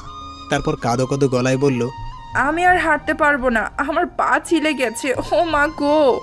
সরি সোনা, খুব কষ্ট হচ্ছে তাই না? কিন্তু কি করব বলো, এটা তো গ্রাম, এখানে তো তোমায় আমি কোলেও নিতে পারবো না, লোকে খারাপ বলবে। তাই আর একটু কষ্ট করে হাঁটো, আমরা প্রায় এসেই গেছি। আবিরের কথা গায়ে কাটার মতো বিচ্ছে নীলার, কিন্তু ভয়ে কিছুই বলতে পারছে না। এদিকে দুপুরও গড়িয়ে যাচ্ছে, প্রচণ্ড রোদ উঠেছে। আবির নীলার হাত ধরে আবারও হাঁটতে শুরু করলো। কিছুক্ষণের মধ্যে একটি নিরিবিলি জায়গায় একটা বাড়ির সামনে গিয়ে পৌঁছালো ওরা। বাড়িটির আশেপাশে কোনো বাড়ি নেই, আছে বেশ দূরে দূরে। বাড়িটা টিনের তৈরি হলেও অসম্ভব সুন্দর ও বড় বাড়ি। গেটে তালা খুলে নীলাকে নিয়ে ভিতরে গেল আবির। তারপর ভিতর থেকে গেটে তালা আটকে দিল। রঙিন টিন দিয়ে বাংলা করে তোলা 4 রুম বিশিষ্ট বাড়ি। বাড়িটির ডোয়া মেঝে প্লাস্টার করা। ঘর থেকে বেরিয়ে ডান পাশে রয়েছে রান্নাঘর, আর বাম পাশে বাথরুম ও টয়লেট। বাড়ির উঠোনটা অনেক বড়। উঠোনের এক পাশে বড় বড় 2টি ছাউনিওয়ালা খাঁচা, সেগুলো খালি, হয়তো হাঁস মুরগির খাঁচাগুলো। উঠোনের আরেক পাশে অনেকগুলো ফুল ও পাতাবাহার গাছ লাগানো। বাড়ির পেছনে নানা রকমের ফলমূল ও সবজির বাগান, সাথে বড় একটা পুকুর। পুকুরেও হয়তো মাছও আছে। গেটে তালা দিয়ে নীলার দিকে তাকিয়ে আবির নিজের হাতের রিমোটটা তুলে ধরে তাতে টিপ দিয়ে বলল, এই নাও সুইটহার্ট, আমি রিমোটটি টিপে দিয়েছি। আবিরের বলতে দেরি, কিন্তু নীলা চিৎকার করে নিজের বোরকা খুলে ছোটাছুটি করতে দেরি হলো না। নীলা চিৎকার করতে করতে নিজের বোরকা খুলে ছুঁড়ে ফেলে দেয়। জামা খোলার জন্যও পাগল হয়ে গেল। ওর যেন কোনো হুঁশই নেই ভয়ে। আবির হাসতে হাসতে গিয়ে নীলাকে বুকের মাঝে জড়িয়ে ধরে বলল, শান্ত হও নীলা, শান্ত হও, এই জামার মাঝে কিছুই নেই, আমি তোমায় এমনি ভয় দেখিয়েছি, শান্ত হও। আবিরের কথা শুনে ছোটাছুটি বন্ধ করে শরীরের সব শক্তি দিয়ে আবিরকে ধাক্কা দিয়ে নিজের থেকে সরিয়ে দিল নীলা। তারপর কাঁদতে কাঁদতে দাঁত কিড়মিড় করে বলল, আবির, তুই কাল থেকে আমার সাথে যে অন্যায়গুলো করে চলেছিস তার শাস্তি তুই পাবি। আমি তোকে ছাড়বো না। আর একটু হলে আমি সত্যি হার্ট অ্যাটাক করে মারা যেতাম। তুই কেন করলে আমার সাথে এমন? আমি ড্যাডির কাছে যাব, থাকবো না তোর সাথে এক মুহূর্তও না। নীলার কথা শুনে আবির শান্ত গলায় বলল, সরি সুইটহার্ট, তুমি তো আমার কাছ থেকে আর কোথাও যেতে পারবে না। তোমার ইচ্ছা হোক আর অনিচ্ছা, তোমাকে আমার কাছেই থাকতে হবে এবং এখানেই থাকতে হবে। আর আমি যা বলবো সেইভাবেই চলতে হবে, কারণ তোমার পালানোর সব রাস্তা আমি বন্ধ করে রেখেছি। আবিরের কথা শুনে রাগে ফোঁস করতে লাগলো নীলা। আবির সেদিকে পাত্তা না দিয়ে বারান্দায় রাখা চেয়ারে গিয়ে পায়ের উপর পা তুলে বসে বলল, সাপের মতো ফসফস করা হয়ে গিয়ে থাকলে রুমে যাও, তারপর ওয়াশরুমে গিয়ে কাপড় পাল্টে অজু করে নামাজ পড়তে বসো। জোহরের ওয়াক্ত পার হয়ে যাচ্ছে। যাব না আমি রুমে, পড়বো না আমি নামাজ। ছোট লোকের বাচ্চা, ছোট লোক, তোকে আমি দেখে নিব। একবার শুধু তোর কাছ থেকে রক্ষা পেয়ে নেই, তারপর বুঝবি এই নীলা কি জিনিস। নীলার মুখে ছোট লোকের বাচ্চা কথাটা শুনে মাথায় রক্ত উঠে গেল আবিরের। আবির চেয়ার ছেড়ে দৌড়ে এসে নীলার চুলের মুঠি ধরে বলল, আজকে একবার শুনলাম তোর মুখে এই ভাষা, দ্বিতীয়বার এই ধরনের ভাষা শুনলে তোর জিভ টেনে ছিঁড়ে ফেলবো আমি। ভুলে যাস না আমার বাবা তোর শ্বশুর হয়। কথাটা মনে রাখবি তো ভালো, নইলে তুইও ভাবতে পারবি না তোকে আমি কি হাল করে ছাড়বো। আর একটা কথা কান খুলে শুনে রাখ, এই বাড়িতে তোকে যদি আমি খুন করেও ফেলে রাখি কেউ জানবেও না। তাই আমি যেভাবে বলবো সেভাবে চলবি, নইলে তোর জন্য মোটেও ভালো হবে না। কথাগুলো বলেই নীলাকে ধাক্কা দিয়ে ফেলে দিল আবির। নীলা বুঝতে পারলো আবিরের কথা শোনা ছাড়া ওর আর কোনো উপায় নেই, তাই বাধ্য হয়ে নাক ফুলিয়ে ঘরে চলে গেল। ঘরে গিয়ে সারা রুমটায় চোখ বোলালো নীলা। রুমটা অনেক সুন্দর করে সাজানো গোছানো ও পরিপাটি, কিন্তু তবুও নীলার পছন্দ হলো না, কারণ নীলার তো দালান কোঠায় থেকে অভ্যাস, এমন টিনের ঘরে নয়। একটাবার রুম থেকে বেরিয়ে আবিরের সামনে এসে রাগী গলায় নীলা বলল, আমি গোসল করব। গোসল করবে ভালো কথা, তো তোমায় ধরে রেখেছে কে? শুনি সামনেই তো ওয়াশরুম আছে, গোসল করে গিয়ে আমাকে বলার কি আছে? গোসল করে পরবো কি আমি? আমার ড্রেস কোথায়? ওহ তাই বলো, আমি তো অন্য কিছু ভেবেছিলাম। আচ্ছা চলো আমার সাথে। কথাটা বলে নীলার হাত ধরে নিয়ে গেল রুমে আবির। তারপর আলমারি খুলে নীলাকে বলল, এখানে তোমার জন্য অনেক জামা কাপড় আর শাড়ি রাখা আছে, যেটা খুশি পরতে পারো। ইস, এগুলো কোনো জামা কাপড় হলো? সবগুলোই কেমন ঢিলা ঢালা ছোট লোকদের পোশাক। আমি জিন্স আর ফতুয়া পরবো। একবার বললে কি তোমার কথা গায়ে লাগে না? নাকি তুমি কানে কম শোনো? তোমায় আমি কাল রাতে বলেছি না যে তোমার আর ওইসব জামা কাপড় পরা চলবে না, তোমাকে এগুলোই পরতে হবে এখন থেকে। তা না হলে কিছু না পরেই থাকো, আমার কোনো সমস্যা নেই। কথাটা বলেই বাঘা হাসলো আবির। আবিরের কথা শুনে নীলা নাক সিটকে আবিরের দিকে তাকিয়ে কয়েকটা জামা কাপড় আর টাওয়েল নিয়ে ওয়াশরুমে চলে গেল। ওয়াশরুমটা অনেক সুন্দর, একদম শহরের মতো ভিতরটা, খুব সুন্দর টাইলস করা। ওয়াশরুমের ভিতর নীলা যে যে জিনিস ব্যবহার করে সব আছে, বডি ওয়াশ থেকে শুরু করে নীলার পছন্দের শ্যাম্পু। নীলা কিছুটা অবাক হয়ে গোসল করতে শুরু করলো, আবার মনে মনে ফোন দিয়ে আটতে শুরু করলো এখান থেকে কি করে পালানো যায়। গোসল শেষ করে জামা কাপড় পরতে গিয়ে থমকে গেল নীলা, কারণ ও আবিরের উপর রাগ করে ভুলে জামা না এনে পেটিকোট ব্লাউজ আর খয়েরি রঙের শাড়ি নিয়ে চলে এসেছে। কি করবে ভাবতে ভাবতে সেগুলোই পরে নিল নীলা। কি আজব ব্যাপার, সব কিছুই নীলার সাইজের। নীলার গায়ে একদম ফিট হয়েছে। নীলা ধীরে ধীরে বাইরে বেরিয়ে এলো। আবির বারান্দাতেই বসেছিল। নীলা বের হতেই বেশ কিছুক্ষণ নীলার দিকে হা করে তাকিয়ে রইল আবির। মাথা নিচু করে দাঁড়িয়ে আছে। কিছুক্ষণ তাকিয়ে থেকে জোরে শব্দ করে হো হো করে হাসতে লাগলো আবির। কিছুক্ষণ হাসার পর হাসি থামিয়ে আবির বলল, তুমি এটা কি পরেছো নীলা? এটাকে শাড়ি পরা বলে নাকি কাপড় পেঁচানো? আবিরের কথা শুনে নীলা ঠোঁট উল্টিয়ে রাগে গলায় বলল, আমি কি কখনো নিজে নিজে শাড়ি পরছি নাকি? আমি শাড়ি পরতে পারি না, তাই যেভাবে পরেছি সেভাবেই পরে বেরিয়ে এসেছি। আগে কখনো শাড়ি পরলে পার্লার থেকে লোক এসে আমার শাড়ি পরিয়ে দিত। নীলার কথা শুনে আরও কিছুক্ষণ হেসে নিয়ে আবির নীলার কাছে এগিয়ে গিয়ে নীলাকে আচমকায় কোলে তুলে নিল। নীলা চিৎকার দিতে চাইলে আবির চোখ গরম করে নীলার দিকে তাকালো। ভয়ে নীলা আর কিছু বলল না। নীলাকে কোলে নিয়ে গিয়ে রুমে নামিয়ে দিল আবির। তারপর নীলার দিকে তাকিয়ে নরম গলায় বলল, শাড়িটা খোলো নীলা।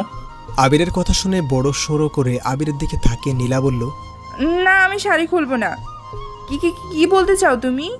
শাড়িটা খোলো নীলা। আবিরের কথা শুনে বড় সড়ো করে আবিরের দিকে তাকিয়ে নীলা বলল, না, আমি শাড়ি খুলবো না। কি কি কি বলতে চাও তুমি? আরে বাবা, তুমি যা ভাবছো তা নয়, তুমি শাড়িটা পরতে পারোনি, তাই শাড়িটা খোলো, আমি ঠিক করে পরিয়ে দিচ্ছি তোমায়। তুমি শাড়ি পরাতে পারো? আমি সব পারি। এখন কথা না বাড়িয়ে শাড়িটা খোলো তো দেখি। আর ভয় নেই, আমি কিছু দেখবো না, আর দেখলেই বাকি, আমি তো তোমার একমাত্র বর। কথাটা আস্তে করে বলল আবির। আবিরের কথা শুনে নীলা ভ্রু কুঁচকে বলল, কিছু বললে?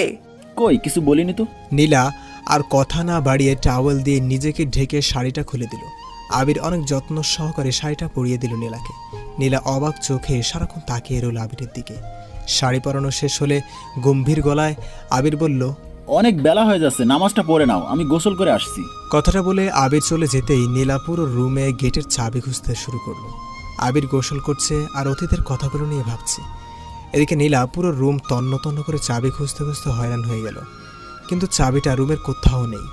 তখন নীলার খেয়াল হলো আবির তো বাইরে ছিল, তাহলে চাবিটা হয়তো বাইরে আছে। কথাটা মনে হতেই ছুটে বাইরে চলে এলো নীলা। বাইরে সব জায়গায় খুঁজতে খুঁজতে চাবিটা বারান্দার এক পাশে বেডের সাথে গোজা অবস্থায় পেল নীলা। নীলার মুখে ফুটে উঠল বিজয়ের হাসি। নীলা চাবিটা নিয়ে দ্রুত এগিয়ে গেল গেটের কাছে। যত তাড়াতাড়ি সম্ভব নীলাকে পালাতে হবে এখান থেকে। তারপর তালা খুলতে ব্যস্ত হয়ে পড়ল নীলা। চাবি হাতে কখন থেকে তালা খোলার চেষ্টা করে যাচ্ছে নীলা, কিন্তু বজ্জাত তালাটা কিছুতেই খুলছে না। এদিকে আবিরের ওয়াশরুম থেকে বের হওয়ার সময় হয়ে গেছে। অনেক চেষ্টার পর নীলা বুঝতে পারলো এই তালার চাবি এটা নয়, শেষে ক্লান্ত হয়ে বারান্দায় চেয়ারে গিয়ে বসে পড়ল নীলা।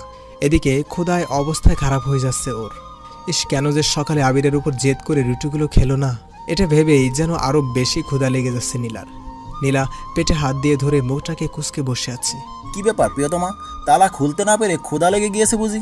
আবিরের কথা শুনে চমকে উঠল নীলা।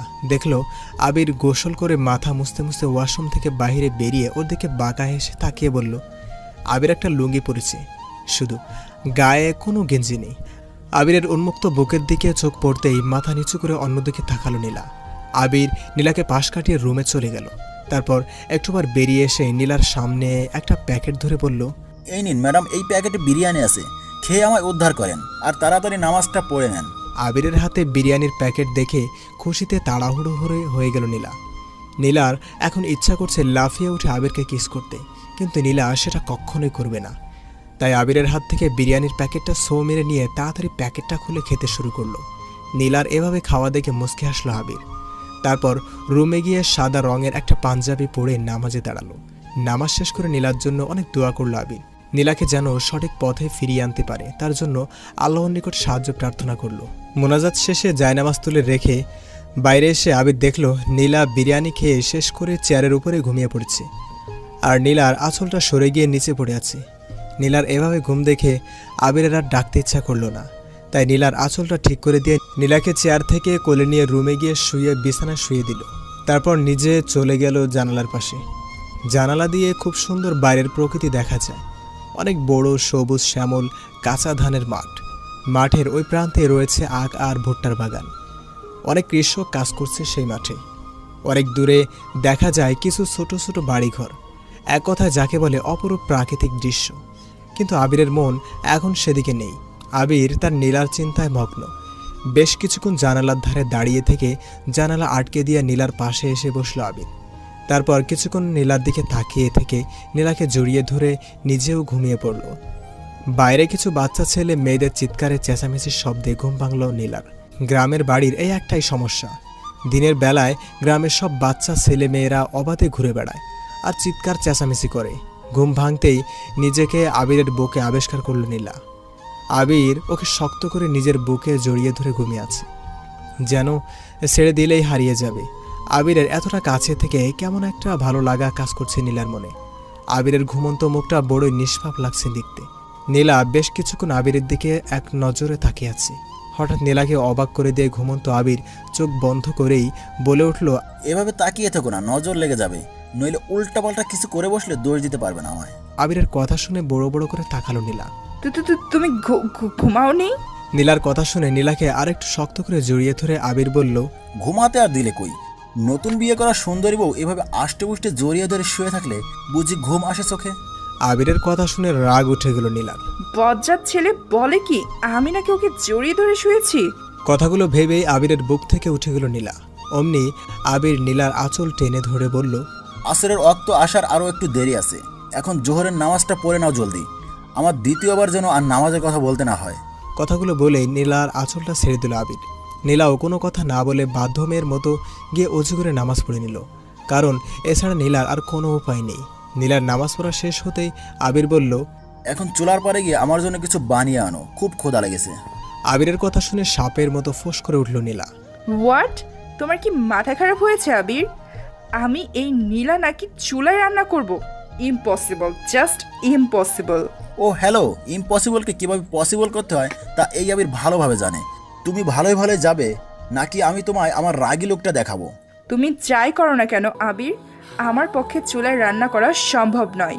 আর শুধু চুলায় কেন, আমি কোনো কিছুতেই রান্না করতে পারবো না, জাস্ট ইম্পসিবল।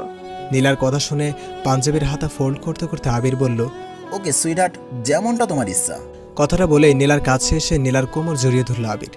তারপর নীলার কানের কাছে মুখ নিয়ে বলল, যেহেতু তুমি আমায় কিছু বানিয়ে দেবে না খাওয়ার জন্য, সেহেতু আমি তোমাকেই খাবো, খুব ক্ষুধা লেগেছে তো। আবিরের কথা শুনে নীলা বড় বড় করে তাকিয়ে তুতলিয়ে বলল, আমায় খাবে মানে? তুমি কি রাক্ষস নাকি যে মানুষ খাবে? আমি মানুষ খাবো তোমায় কে বললো নীলা? আমি তো আমার বউকে খাবো, আমার গুলুমুলু নাদুস নুদুস আদুরে বউটাকে। দেখো আবির, আমি কিন্তু চিৎকার করব। তুমি সত্যি একজন রাক্ষস হয়ে গেছো। সে তুমি আমার যাই বলো সুইটহার্ট, আমি তো তোমায় আজকে খাবই। তোমার গুলুমুলু গাল দুটো দেখেই কেমন ক্ষুধা বের হচ্ছে আমার, মনে হয় খুব ইয়াম্মি লাগবে। আবিরের কথা শুনে এবার ভয়ে গলা শুকিয়ে গেল নীলার। তারপর আবির কেমন করে তাকিয়ে নীলার গালের দিকে এগিয়ে আসছে। এটা দেখে নীলা এক চিৎকার দিল। আমি রান্না করব আবির, তুমি যা বলবে আমি তাই করব, প্লিজ আমায় খেও না। একটা রাক্ষসী একাই সব খেয়ে ফেলেছে। এই নিরীহ ছেলেটা কি খাবে একবারও ভাবেনি রাক্ষসীটা। গত 1 ঘন্টা যাবৎ ময়দা মাখার চেষ্টা করছে নীলা। নীলার সারা মুখে গালে গলায় ময়দা সরাসরি। আবির পাশে চুপ করে বসে থেকে মুখ টিপে আসছে। 1 কিলো ময়দার মাঝে এক জগ পানি ঢেলে দিয়ে গেল সারা শরীর। সাথে করে আবিরের হাসিটাও থেমে গেল। কিন্তু নীলা আবিরের অবস্থা দেখে এবার হাসিতে গড়াগড়ি খেতে লাগলো। হাসি যেন থামছেই না নীলার। হাসতে হাসতে আবিরের সামনে এসে দাঁড়ালো নীলা। হাসো হাসো আরো হাসো, আমাকে তেঁতুল গাছের পেতনি বলেছিল না, এখন নিজেকে দেখো কেমন লাগছে। নীলার কথা শুনে আর হাসি দেখে আবির এক ঝটকা নীলাকে নিজের বুকে নিয়ে নিল। আবিরের শরীরের ময়দা মাখা নীলার শরীরের সাথেও লেগে গেল। সাথে করে নীলার হাসিও থেমে গেল। কি হলো সুইটহার্ট, হাসি থামালে কেন? হাসো বেশি করে। তোমাকে দিয়ে যেহেতু কোনো কাজই হবে না, তুমি একটা অকর্মার ঢেকি, তখন তোমার কাছ থেকে খাবার পাওয়ার আশা করাটাই বৃথা। ক্ষুধায় ইচ্ছা তো করছে তোমাকে চিবিয়ে খেয়ে ফেলি। তুমি আমায় কি বললে আবির? আমি অকর্মার ঠিকই, আমাকে খেয়ে ফেলতে ইচ্ছে করছে তোমার? তো এতই যখন অপছন্দ করো আমায় তুমি, তাহলে আমায় এখানে জোর করে ধরে রেখেছো কেন? মুক্তি দাও আমায়। তোমাকে জাস্ট আমার অসহ্য লাগে আবির, অসহ্য লাগে।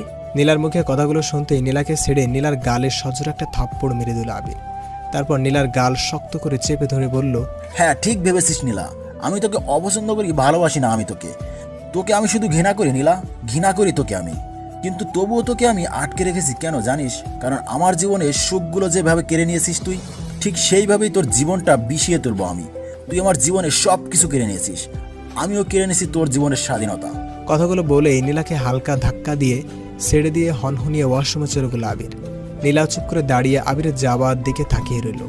আমি তোমায় ভালোবাসি নীলা, খুব বেশি ভালোবাসি তোমায়, কিন্তু একই সাথে আমি তোমাকে প্রচুর ঘৃণা করি।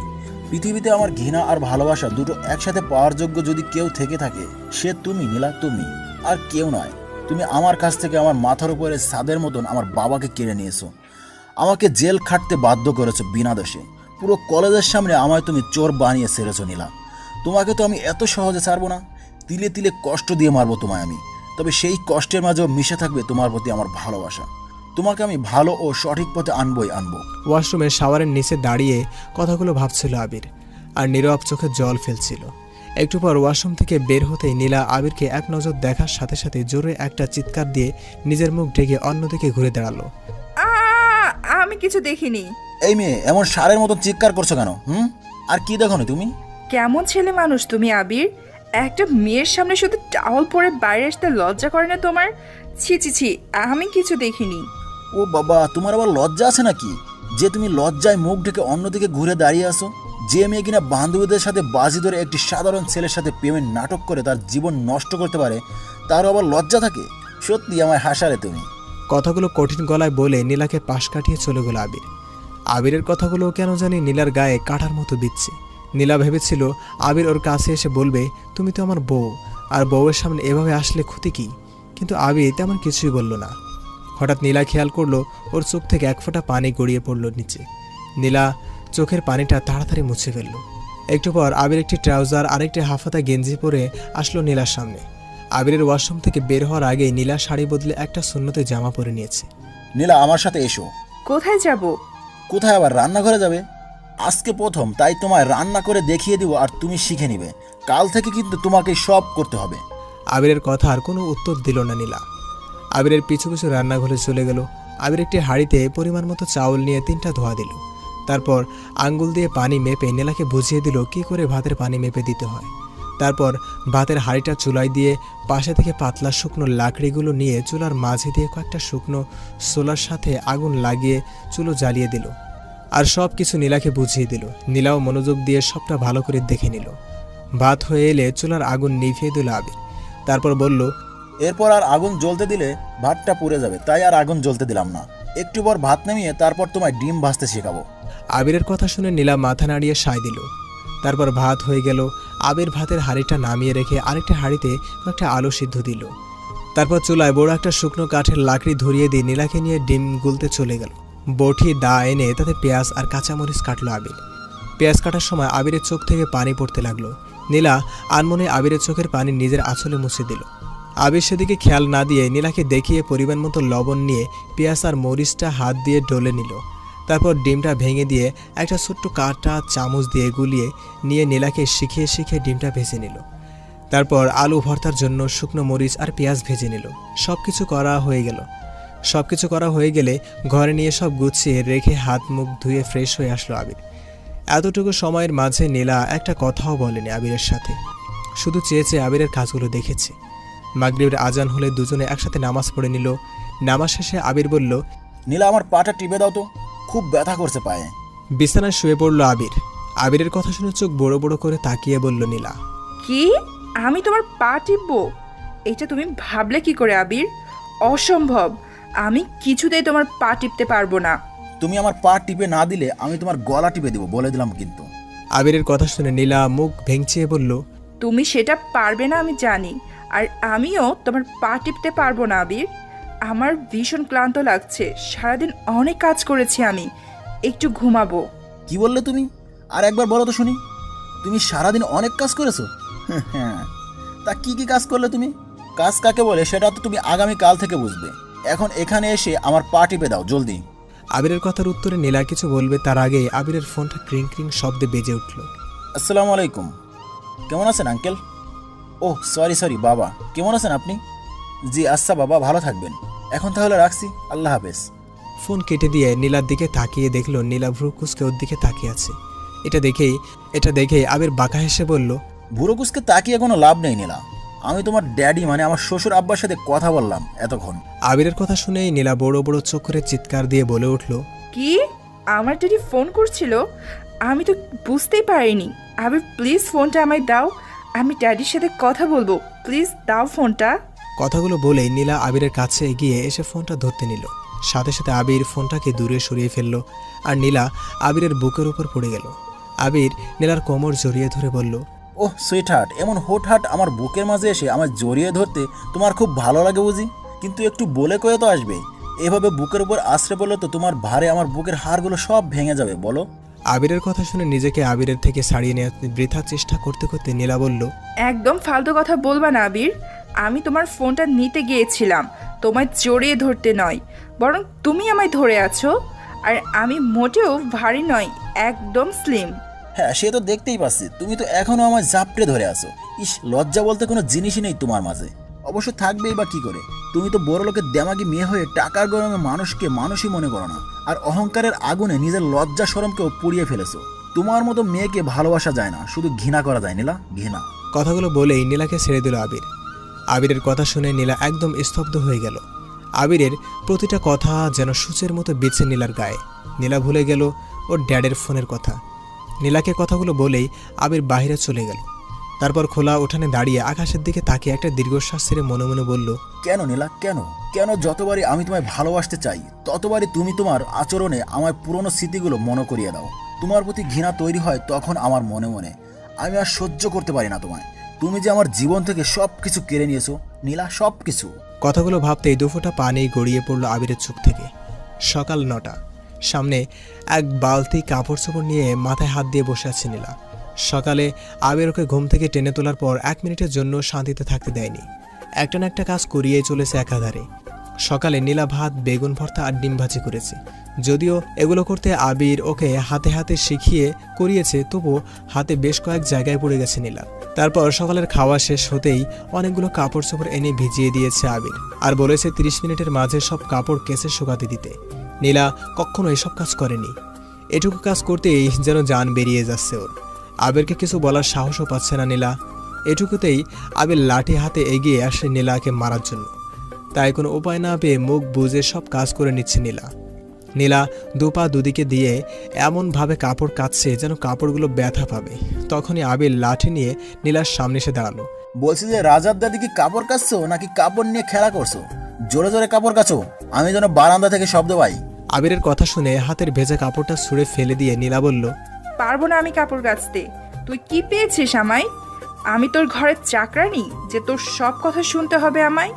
আমায় ফোন দে, আমি এখন ড্যাডিকে ফোন করে সব বলে দেব। পুলিশে তোকে আমি দিব। তুই আমাকে এই নীলাকে নিজের চাকরানি করে রেখেছিস। এর প্রতিশোধ তো তোর জন্য খুব ভয়ানকভাবে হবে আবির, খুব ভয়ানক। আমাকে কেন এত কষ্ট দিচ্ছিস তুই আবির? কেন? তোর সব কিছু কেড়ে নিব আমি, সব কিছু। কথাগুলো বলার সময় রাগে থরথর করে কাঁপছিল নীলা। আবির নীলার কথাগুলো শুনে নীলার হাত ধরে টেনে বাথরুম থেকে বাইরে নিয়ে আসলো। তারপর নীলার গালে সজোরে একটা থাপ্পড় বসিয়ে দিল আবির। আবিরের হাতে থাপ্পড় খেয়ে বাড়িতে মুখ থুবড়ে পড়ল নীলার। আবির দৌড়ে গিয়ে নীলার হাত ধরে টেনে তুলে দাঁতে দাঁত চেপে বলল, কিসের ভয় দেখাস আমায় তুই নীলা? কিসের? কি শাস্তি দিবি জামাই তুই? কি বাকি রেখেছিস আর? জানতে চাস কেন তোকে এমন কষ্ট দিচ্ছি আমি? এটাকে কোনো কষ্ট বলে না নীলা, বরং তোকে আমি গরিবের সংসার কি করে করতে হয় সেটা শেখাচ্ছি মাত্র। কিন্তু তুই কি জানিস? আমার জীবন থেকে সব সুখ, হাসি খুশি সব কেড়ে নিয়েছিস তুই। তুই যখন আমার জীবনে মিথ্যে ভালোবাসা নিয়ে এসেছিলি, তখন তোকে আমি আমার জন্য আল্লাহর আশীর্বাদ ভেবেছিলাম। কিন্তু আমি ভুল ছিলাম, চরম আকারের ভুল ছিলাম আমি। কারণ তুই আমার জীবনের আশীর্বাদ নয়, তুই আমার জীবনের অভিশাপ হয়ে এসেছিলি নীলা, অভিশাপ। কথাগুলো এক নিঃশ্বাসে বলে নীলাকে ধাক্কা দিয়ে দূরে সরিয়ে দিল আবির। তারপর কয়েক ফোঁটা চোখের পানি ফেলল অঝরে। নীলা হা করে তাকিয়ে আছে আবিরের দিকে। কেন জানি না নীলা কিছু বলতে চেয়েও পারছে না বলতে। আবির আবারও নীলার কাছে এগিয়ে গিয়ে নীলার হাত ধরে টানতে টানতে এই ঘরে নিয়ে গেল। তারপর শেষের রুমে গিয়ে লাইট জ্বালিয়ে রুমের ভিতর ঝুলিয়ে রাখা একটা ছবির দিকে দেখিয়ে বলল, এই দেখ নীলা, ভালো করে দেখে নে এই লোকটাকে। জানিস এই লোকটাকে? ইনি আমার বাবা।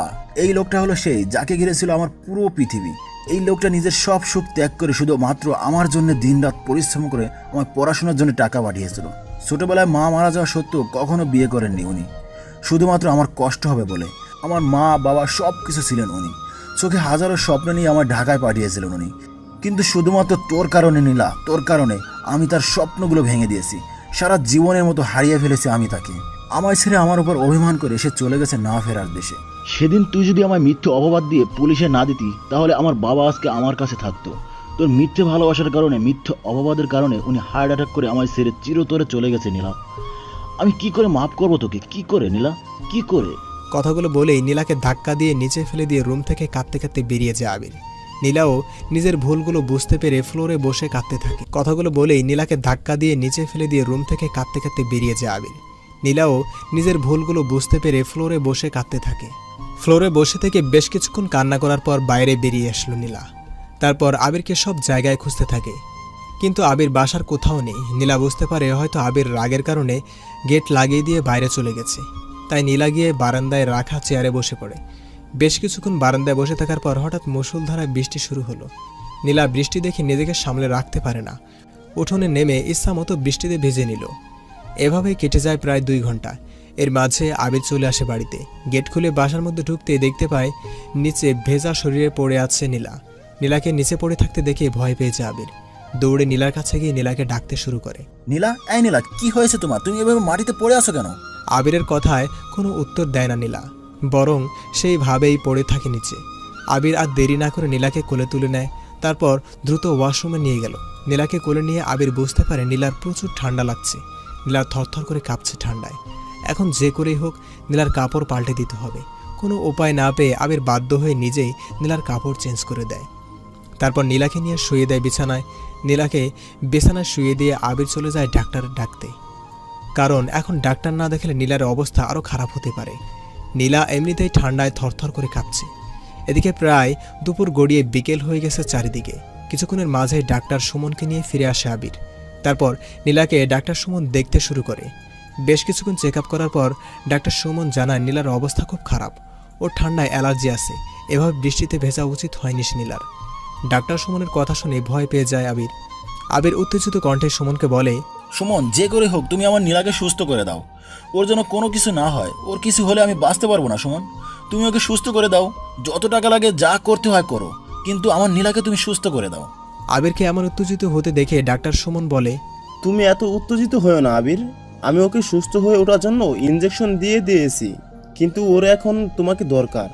ডাক্তার সুমনের কথা শুনে অবাক হয়ে আবির বলল, আমাকে দরকার মানে তুমি কি বলতে চাইছো সুমন? আমি তোমার কথা কিছুই বুঝতে পারছি না। এখন আমি ওকে কি করে ভালো করতে পারি? তুমি ডাক্তার, তুমিই তো ভালো করতে পারো। আমি তো ডাক্তার নই সুমন। আবিরের কথা শুনে সুমন মুচকি হেসে বলল, তুমি যেটা করতে পারবে সেটাই এখন ওর সবচাইতে দরকার বেশি আবির। তুমি ওর স্বামী, এখন ওর স্বামীকে দরকার। তোমার শরীরে উষ্ণতা দরকার তোমার স্ত্রীর। কারণ ওর শরীরে এখন প্রচণ্ড ঠান্ডা। তোমার শরীরের উষ্ণতাও এখন ওর জন্য প্রয়োজন। তুমি হয়তো বুঝতে পেরেছো আবির, আমি কি বলতে চাইছি। ডাক্তার সুমনের কথার উত্তরে কি বলবে কিছুই বুঝতে পারছে না। আবির মনে মনে চিন্তা করছে এখন কি করবে, ও কিভাবে নীলার সাথে নীলার অনুমতি ছাড়া এরকমটা করবে আবির।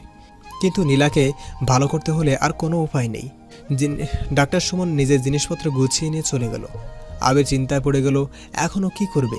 নীলার পাশে বসে আছে আবির, মাথায় তার হাজারো চিন্তা। কি করবে কিছুই বুঝতে পারছে না আবির। এদিকে নীলা ঠান্ডায় থরথর করে কেঁপে চলেছে কখন থেকে। শেষে কোনো উপায় না দেখে আবির বাধ্য হয়ে নীলার পাশে নীলাকে জড়িয়ে ধরে শুয়ে পড়ল। রাত 10টা। ধীরে ধীরে নীলার হুঁশ ফিরল। নীলা নিজের দিকে তাকিয়ে দেখে অবাক হয়ে গেল। নীলার পাশে শুয়ে আছে আবির। আবিরকে দেখা মাত্র নীলার মাথায় যেন রক্ত চড়ে গেল। আবিরকে এক ধাক্কা দিয়ে নিচে ফেলে দিয়ে চাদর দিয়ে নিজেকে জড়িয়ে নিল নীলা। তারপর রাগে গলায় আবিরের দিকে তাকিয়ে বলল, ছি আবির ছি, শেষ পর্যন্ত তুমি নিজের পুরুষত্বটার রূপটা দেখিয়েই দিলে।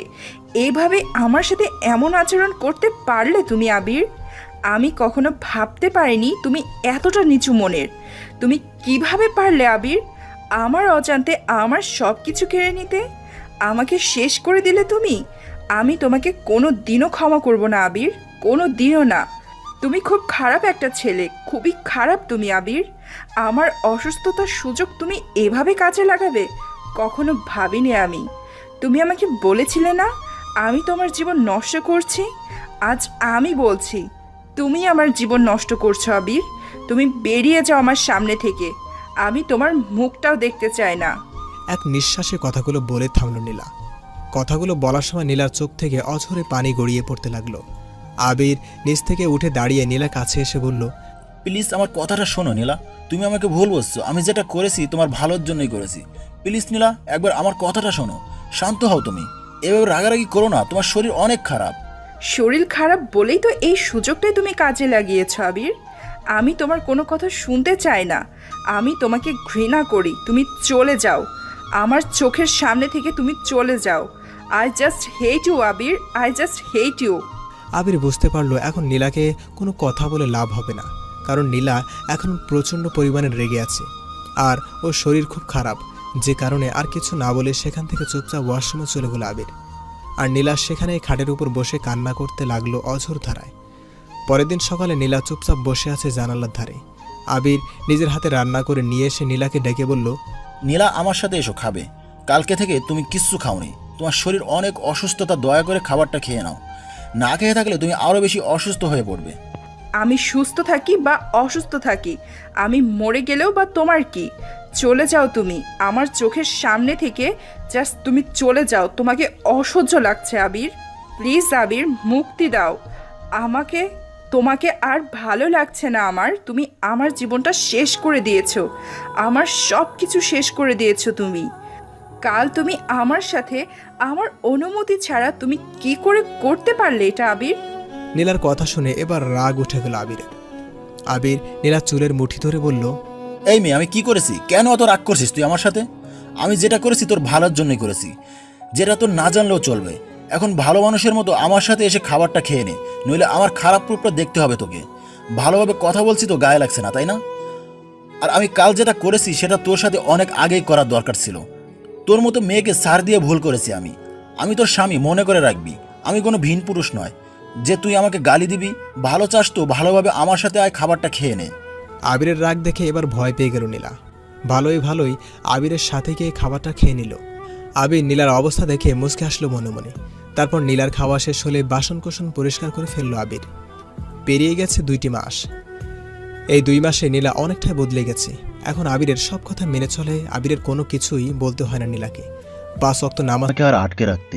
আমি দেখতে চাই তুমি কি আদৌ ভালো হয়েছো নাকি এগুলো সবই তোমার নাটক আমার ভয়ে। আমি তোমাকে তোমার বাইরে নিয়ে গিয়ে পরীক্ষা করতে চাই। তুমি যদি ভালো হয়ে থাকো তাহলে তো ভালো, আর যদি ভালো না হয়ে থাকো তাহলে তো আমি তোমার জীবন থেকে সারা জীবনের জন্য হারিয়ে যাবো নীলা। আর কোনোদিনও তোমার সামনে আসবো না আমি। তুমি তোমার মতো করে বাঁচো, আমি আমার মতো। তবে মনে রেখো, সারা জীবন আমি শুধু তোমারই থাকবো নীলা। আমি তোমাকে প্রচণ্ড ভালোবাসি, খুব ভালোবাসি তোমায় আমি নীলা। তা হয়তো আর বলা হবে না কখনো। কথাগুলো ভেবে একটা দীর্ঘশ্বাস ছাড়ল আবির। বিকেলে রেডি হয়ে নীলাকে নিয়ে বেরিয়ে পড়ল আবির। উদ্দেশ্য নীলাদের বাড়ি। বাসা থেকে বেরোতেই যেন নিজেকে ডানা মেলা মুক্ত পাখি ভাবতে লাগলো নীলা। কোন দিকে কোনো খেয়াল নেই নীলার। নীলা এখন একটা চিন্তায় আছে, কখন নিজের বাসায় গিয়ে পৌঁছাবেও। এদিকে আবির মন খারাপ করে বসে আছে গাড়ির মধ্যে। আবিরের মনটা আজকে ভীষণ খারাপ। ওর মনে হচ্ছে যেন নিজের কলিজাটা ছিঁড়ে যাচ্ছে কষ্টে। ও সবসময় একটা টেনশনে পড়ে যাচ্ছে, নীলাকে আদৌ ওর কাছে আবার ফিরে আসবে নাকি এভাবে সারা জীবনের মতো মাস ধরে আমাকে যে পরিমাণ কষ্ট দিয়েছিস, ঠিক একই পরিমাণ কষ্ট দিয়ে তিলে তিলে শেষ করব আমি তোকে। আমি জীবনে নিজের হাত দিয়ে নিজে পানি ঢেলে ধুয়ে কখনো ভাত খাইনি, আর সেই আমাকে দিয়ে তুই রান্না করাইছিস, কাপড় কাচাইছিস, বাসার সব কাজ করাইছিস তুই আমায় দিয়ে। এই সব কিছুর হিসাব নেব আমি তোর থেকে আবির। তুই রেডি থাক, তোর জীবন আমি শেষ করতে নেমে পড়বো এখন। তোর সাহস কী করে হয় আমার সাথে এমন ব্যবহার করার? এতদিন তোর হাতের মার খাবার ভয়ে আমি কিচ্ছু বলিনি, কিন্তু এখন আমি মুক্ত। আমাকে আর কিছু বলার মতো আর কোনো উপায় নেই তোর। তাই ভালো চাস এখান থেকে চলে যা, আর যদি চলে না যাস তাহলে তুই ভাবতেও পারবি না তোর কত বড় ক্ষতি করে দিব আমি তোকে খুন করে ফেলবো আবির। নীলার কথা শুনে যেন একটুও অবাক হলো না আবির। নীলার দিকে এক দৃষ্টিতে কিছুক্ষণ তাকিয়ে থেকে নীলার কাছে গিয়ে নীলার দু গালে হাত রেখে কপালে একটা চুমু এঁকে দিয়ে আস্তে করে বলল, ভালো থেকো নীলা। কথাটা বলেই আবির উল্টো পথে হাঁটা দিল। তারপর সোজা গেট দিয়ে বেরিয়ে কোন দিকে যেন চলে গেল আবির। নীলা সেখানে দাঁড়িয়ে রইল থমেরে, যেন কোনো কিছুই ঢুকছে না এবার নীলার মাথায়। তবে মনে মনে খুশিও হলো, আবির ওকে মুক্তি দিয়ে চলে গেছে ভেবে। তারপর আর একটা মুহূর্ত দেরি না করে নীলা বাসার মধ্যে ঢুকে গেল। বাসার ভিতরে ঢুকতেই নীলা দেখতে পেল ওর ড্যাডি কি যেন দেখছে খুব মনোযোগ দিয়ে সোফায় বসে। নীলা ড্যাডি বলে চিৎকার দিয়ে দৌড়ে গিয়ে ওর ড্যাডিকে জড়িয়ে ধরল। তারপর চিৎকার করে কান্না করে বলল, কেমন আছো তুমি ড্যাডি? আমার কথা কি ভুলে গেছো তুমি? একবারও আমার কথা মনে পড়েনি তোমার? নীলার কথা শুনে নীলাকে নিজের থেকে ছাড়িয়ে নিয়ে দরজার দিকে তাকিয়ে নীলার ড্যাডি বলল, কি ব্যাপার নীলা, তুমি একা এসেছো? আবির কোথায়? ওকে দেখছি না যে। ড্যাডির কথা শুনে অবাক হলো নীলা। তারপরে ড্যাডির দিকে অবাক চোখে তাকিয়ে নীলা বলল, ড্যাডি আমি তোমার সামনে দাঁড়িয়ে আছি, অথচ তুমি আমাকে ছেড়ে ওই আবিরের কথা বলছো। আমি যে কাঁদছি এদিকেও তোমার কোনো খেয়ালই নেই। তুমি এতটাই পর করে দিয়েছো আমায় ড্যাডি। বিয়ে হয়েছে বলে কি আমি তোমার আর কিছুই হই না? পর হয়ে গেছি আমি কি তোমায় সেটা বলেছি নীলা? আমি বলছি আবির কোথায়? তোমাদের দুজনের তো একসাথে আসার কথা ছিল, তাহলে তুমি একা এলে যে? আবির এলো না কেন? আবিরকে দেখতে পাচ্ছি না, ও কোথায় নীলা? আবির আবির আবির কি বলছো তুমি ড্যাডি? আমি আসার পর থেকে তুমি আমাকে ফেলে সে তখন থেকেই আবির আবির করে যাচ্ছ। আমি কি তোমার এতটাই পর হয়ে গেছি যে তুমি আমাকে এতটা দূরে ঠেলিয়ে দিচ্ছ ড্যাডি? তুমি জানো ওই আবির নামের শয়তান ছেলেটা আমার সাথে কি কি করেছে? ও তোমার সাথে মিথ্যা বলে আমাকে বিয়ে করেছে। ও একটা ফকিরের ঘরের ছেলে, ওর বাবা একজন রিক্সা চালক ছিল। ও কোনো বড় লোকের নয়, অথচ তোমার কাছে বড় লোক সেজে আমায় বিয়ে করেছে। ওই আবির একটা ঠকবাজ শয়তান ছেলে ড্যাডি। ও আমাকে ঠকিয়ে বিয়ে করেছে, তারপর আমাকে গ্রামের বাড়িতে নিয়ে চাকরের মতো খাটিয়েছে এই 3টা মাস ধরে। জানো ড্যাডি, আমাকে দিয়ে বাড়ির সব কাজ করাইছে ওই আবির। ওকে আমি জেলের ভাত খাওয়াবো, খুন করে ফেলবো ওকে আমি। কথাগুলো বলার সাথে সাথে নীলার গালে ঠাস করে একটা থাপ্পড় মেরে দিল ওর ড্যাডি। থাপ্পড় খেয়ে নিচে ফ্লোরে পড়ে গেল নীলা। তারপর গালে হাত দিয়ে ওর ড্যাডির দিকে অবাক চোখে তাকিয়ে বলল, তুমি আমাকে মারলে ড্যাডি? হ্যাঁ, আমি তোমায় মারলাম নীলা, কারণ এই মারাটা আমার অনেক আগেই তোমাকে মারা উচিত ছিল, কিন্তু আমি যেটা করতে পারিনি সেটা তোমায় আবির করে দেখিয়েছে। তুমি যে কতটা নিচে নেমে গেছো তুমি সেটা নিজেও জানো না নীলা। তোমাকে ঠিক করার জন্য আবিরই যথেষ্ট। তুমি এসব কি বলছো ড্যাডি? তুমি কিভাবে আবিরের হয়ে কথা বলছো এত কিছু জানার পরেও? যে তোমার মেয়েকে অনেক জ্বালিয়েছে, কষ্ট দিয়েছে, তারপরেও তুমি সেই আবিরের জন্য এভাবে আমাকে মারলে কেন ড্যাডি? কেন? আমার চাইতে ওই আবিরই কি তোমার কাছে বেশি বড় হয়ে গেল? আমি কি তোমার কাছে কিছু নই ড্যাডি? নীলার কথা শুনে ওর ড্যাডি অন্যদিকে ঘুরে দাঁড়িয়ে বলল, আর হ্যাঁ, তুমি ঠিক ধরেছো নীলা, তোমার চাইতে ওই আবির আমার কাছে অনেক বড়। কেন জানো? ওই আবিরের আজকে এত গরিব হওয়ার জন্য শুধুমাত্র আমিই দায়ী, আর ওর বাবার মৃত্যুর জন্য তুমিই দায়ী নীলা। ঠিক তেমনি আবিরের এত কষ্টের কারণ তুমি, আমি, আমরা দুজনেই। ড্যাডির কথা শুনে ফ্লোর থেকে উঠে দাঁড়ালো নীলা। তারপর অবাক হয়ে ড্যাডির দিকে তাকিয়ে বলল, এইসব তুমি কি বলছো? আমি তো তোমার কথা কিছুই বুঝতে পারছি না ড্যাডি। কিসের কথা বলছো তুমি ড্যাডি? আবিরের গরিব হওয়ার জন্য তুমি কেন দায়ী হতে যাবে? মানলাম ওর বাবার মৃত্যুর জন্য হয়তো ভুল করে হলেও আমি দায়ী, কিন্তু তুমি কেন ওর গরিব হওয়ার পেছনে কারণ হতে যাবে? নীলার কথা শুনে টেবিলের উপরে রাখা ছবির ফ্রেমগুলো নিয়ে নীলার সামনে ধরল নীলার ড্যাডি। তারপর বলল, এই দেখো নীলা, এখানের ছবিগুলো কি চিনতে পারছো? বলো তো এরা কারা, দেখে চিনতে পারো কি না? এখানে কে কে আছে? ড্যাডির হাত থেকে ছবিগুলো নিয়ে নীলা বলল, এখানে তো এটা তুমি আর আম্মু, কিন্তু পাশের এই লোকটা কে ড্যাডি? মনে হচ্ছে কোথায় যেন দেখেছি আমি লোকটাকে, কিন্তু ঠিক মনে করতে পারছি না কোথায় দেখেছি। পাশের ওই লোকটা তোমার মামা আর আবিরের আব্বু নীলা, মানে তোমার শ্বশুর মশাই, যার মৃত্যুর কারণ তুমি নিজেই। ড্যাডির কথা শুনে অবাক হয়ে নীলা বলল, এই তুমি কি বলছো ড্যাডি? এটা আমার মামা আর আবিরের আব্বু হয় কি করে? আমি তো তোমার কথা কিছুই বুঝতে পারছি না ড্যাডি। হ্যাঁ নীলা, এটাই সত্যি। ওটা তোমার মামা আর আবিরের আব্বু। আবির তোমার আপন মামাতো ভাই। কিন্তু এটা কিভাবে সম্ভব ড্যাডি? আমি তো কখনো মামার ব্যাপারে তোমাদের কাছে কিছু শুনিনি।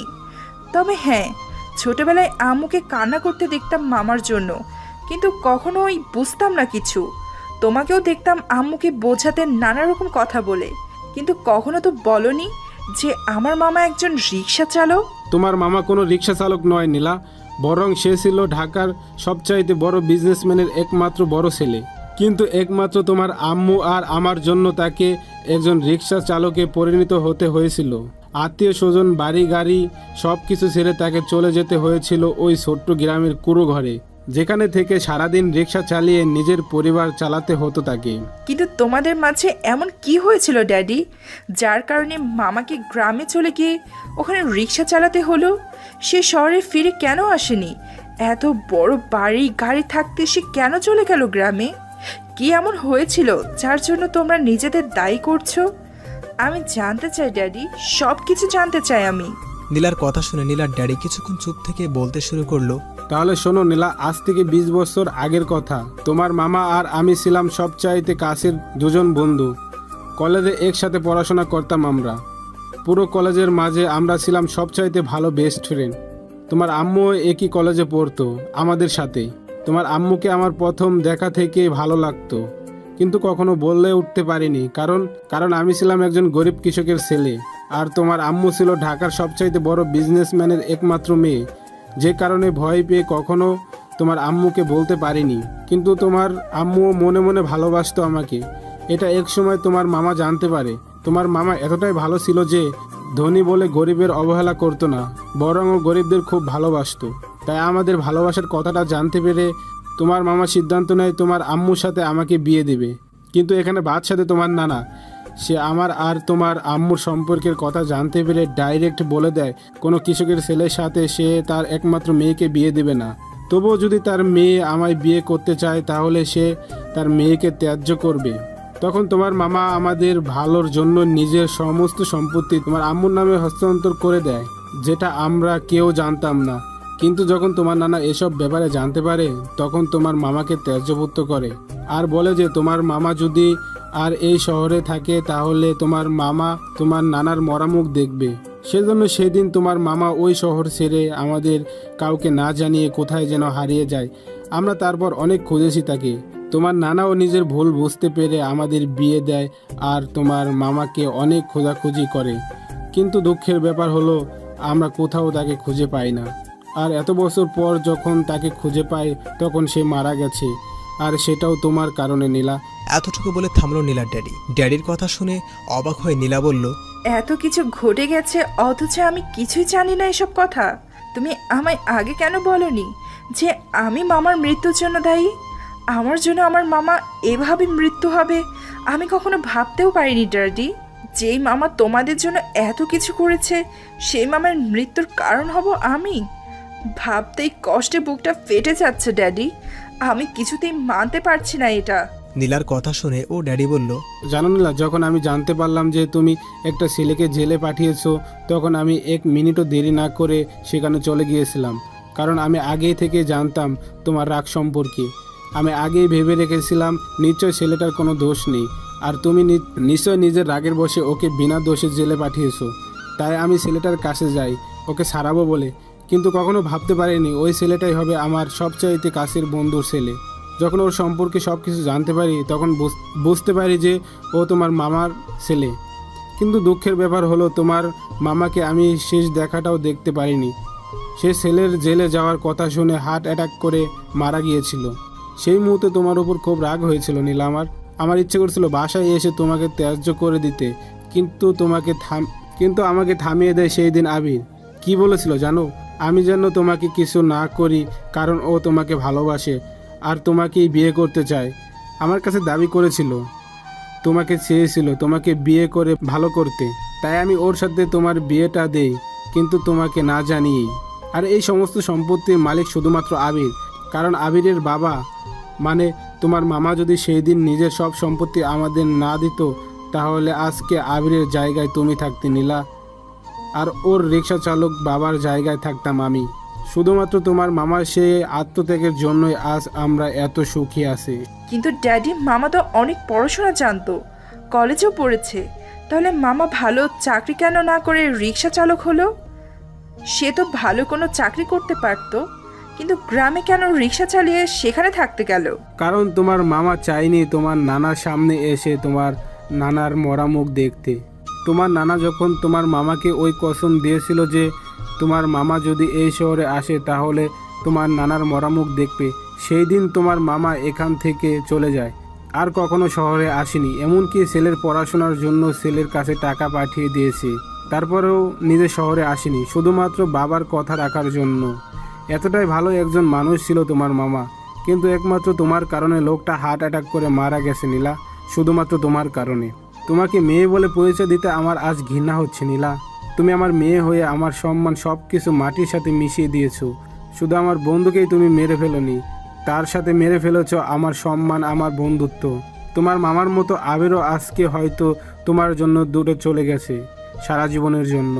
আবির আমাকে ফোন করে জানিয়েছিল তোমাকেও ভালো করে ফেলেছে, কিন্তু তুমি যদি ভালো না হয়ে থাকো, তোমার যদি এসব কিছু সাজানো নাটক হয়ে থাকে, তাহলে আবির সারা জীবনের জন্য হারিয়ে যাবে নীলা। ড্যাডির কথা শুনে ধপ করে ফ্লোরে বসে পড়ল নীলা। তারপর কান্না করে দিয়ে বলল, এ হতে পারে না ড্যাডি, এটা কিছুতেই হতে পারে না। আমি আবিরকে কোথাও যেতে দিব না। আমি ভুল করেছি, ওর কাছে ক্ষমা চাইবো, আমি ওর পা ধরে ক্ষমা চাইবো আমি ড্যাডি। আবিরকে ছাড়া বাঁচতে পারবো না আমি ড্যাডি। ওকে তুমি এনে দাও ড্যাডি, আমার কাছে চাই ড্যাডি, আমার ওকে চাই। কথাগুলো বলতে বলতে হঠাৎ চারিদিকে অন্ধকার হয়ে এলো নীলার। নীলা অজ্ঞান হয়ে ফ্লোরে শুয়ে পড়ল। নীলাকে অজ্ঞান হয়ে পড়তে দেখে ওর কাছে ওর ড্যাডি দৌড়ে গিয়ে নীলাকে ধরে ফেললো, তারপর ডাকতে লাগলো, নীলা নীলা, এই নীলা কথা বল মা, কি হলো তোর নীলা? নীলাকে পাগলের মতো ডাকতে লাগলো ওর ড্যাডি, কিন্তু নীলার কিছুতে জ্ঞান ফিরছে না। পরে কোনো উপায় না পেয়ে নীলাকে কোলে তুলে নিল। তারপর গাড়িতে নিয়ে বসে ড্রাইভারকে নিয়ে সোজা চলে গেল হাসপাতালে। হাসপাতালে পৌঁছে আবিরকে ফোন দিল নীলার ড্যাডি। ওদিকে আবির ফোনের মাঝে নীলার ঘুমন্ত ছবিগুলো দেখছিল। নীলা যখন রাতে ঘুমিয়ে থাকতো তখন আবির চুপিচাপি নীলার বেশ কয়েকটা ছবি তুলেছিল, কারণ আবির নীলাকে অনেক ভালোবাসত। সেই ছবিগুলো দেখছে আবির আর চোখের জল ফেলছে, কারণ এখনই ও ফোনটা চিরদিনের জন্য বন্ধ করে দিয়ে এই দেশ ছেড়ে চিরদিনের মতো অন্য দেশে পাড়ি দেবে। হঠাৎ ফোন বেজে উঠল আবিরের। ফোনের স্ক্রিনে নীলার ড্যাডির নাম্বার দেখে ফোন ধরবে কি ধরবে না চিন্তা করতে করতে ফোনটা রিসিভ করেই ফেললো আবির। সাথে সাথে ফোনের ওপাশ থেকে নীলার ড্যাডি বলল, আবির বাবা, তুমি কোথায় আসো? জলদি হসপিটালে আসো, আমার নীলা অসুস্থ, খুব খারাপ। ও তোমার ব্যাপারে সব কিছু জানতে পেরে অজ্ঞান হয়ে গেছে। আমি ওকে হাসপাতালে নিয়ে এসেছি, ডাক্তার দেখছে, খুব তাড়াতাড়ি চলে আসো। নীলা তোমার জন্য পাগলামি করছে। নীলার ড্যাডির কথা শুনে এক মুহূর্ত দেরি না করে আবির ছুটল হাসপাতালের উদ্দেশ্যে। খুব দ্রুত হাসপাতালে পৌঁছে গেল আবির। তারপর দৌড়ে চলে গেল নীলার কেবিনের সামনে। আবির পৌঁছতেই নীলার ক্যাবিন থেকে ডাক্তার বেরিয়ে আসলো। তারপর নীলার ড্যাডিকে উদ্দেশ্য করে হাসি মুখে বলল, কংগ্রাচুলেশন মিস্টার খান, সুখবর আছে, আপনার মেয়ে মা হতে চলেছে আর আপনি নানাবাই হতে চলেছেন। তাড়াতাড়ি মিষ্টি খাওয়ান মিস্টার খান। ডাক্তারের কথা শুনে থমকে দাঁড়ালো আবির, যেন মুহূর্তের মাঝে ও সব কিছু থেমে গেল সেখানেই। আবির হাসবে না কাঁদবে বুঝতে পারছে না। এদিকে নীলার ড্যাডিরও একই অবস্থা, খুশিতে কথা বলতে ভুলে গেছে সে। কিছুক্ষণ চুপ করে দাঁড়িয়ে থেকে নীলার ড্যাডি ডাক্তারকে উদ্দেশ্য করে বলল, নীলাকে কি এখন দেখা যাবে? ওর কাছে কি এখন যাওয়া যাবে ডাক্তার? হ্যাঁ, অবশ্যই যেতে পারবেন, তবে নীলা জ্ঞান ফেরার পর শুধু ওর স্বামীকে খুঁজছে। ওর স্বামী গেলে ভালো হয়। আবির ডাক্তারের কথাটা শোনা মাত্র কাউকে কিচ্ছু না বলে সোজা নীলার ক্যাবিনে ঢুকে পড়ল। নীলা নিজের বেডে বসে অন্যদিকে ঘুরে তাকিয়ে আছে। আবির সোজা গিয়ে নীলাকে শক্ত করে জড়িয়ে ধরল। আচমকা এভাবে জড়িয়ে ধরায় ভ্যাবাচাকা খেয়ে নীলা আবিরের দিকে তাকিয়ে বলল, আবির কি করছো কি? আমার বাবু ব্যথা পাবে তো। এই তুমি আমায় ছেড়ে দূরে যাচ্ছ কেন? আমি কি তোমাকে দূরে যেতে বলছি? আমাকে ছেড়ে যাওয়ার খুব শখ, তাই না? আর একবার ছেড়ে যাওয়ার কথা বলে দেখো, ঠ্যাং ভেঙে বাড়িতে ফেলে রাখবো তোমায় আমি। এতদিন তুমি আমায় মেরেছো, এখন থেকে আমি তোমায় মারবো। এখন থেকে উল্টা শাসন হবে, বুঝলে? আর তোমাকে কিছু বলতে আসলে আমার ছেলে তোমায় শাসন করবে। নীলার কথা শুনে মিষ্টি হেসে নীলাকে জড়িয়ে নিল আবির। তারপর দুজনেই হা হা করে হাসতে লাগলো। আজ যেন ভালোবাসা পূর্ণতা পেল ওদের মাঝে। সব অবহেলা, মিথ্যে অভিনয় সবকিছু ভুলে আজ দুজন এক হয়ে গেল। এজন্য ভালোবাসার এক সীমান্তহীন সাগর। এভাবে বেঁচে থাকুক পৃথিবীর সকলের ভালোবাসা, এই দোয়াই করি। আজকের গল্পটা এখানেই শেষ। আগামী গল্পের জন্য সবাই অপেক্ষা করুন। আল্লাহ হাফেজ। সবাই ওদের ভালোবাসার জন্য দোয়া করবেন। আর আমাদের গল্পগুলো যদি আপনাদের ভালো লেগে থাকে তাহলে অবশ্যই আমাদের চ্যানেলটি সাবস্ক্রাইব করে আমাদের সাথেই থাকবেন।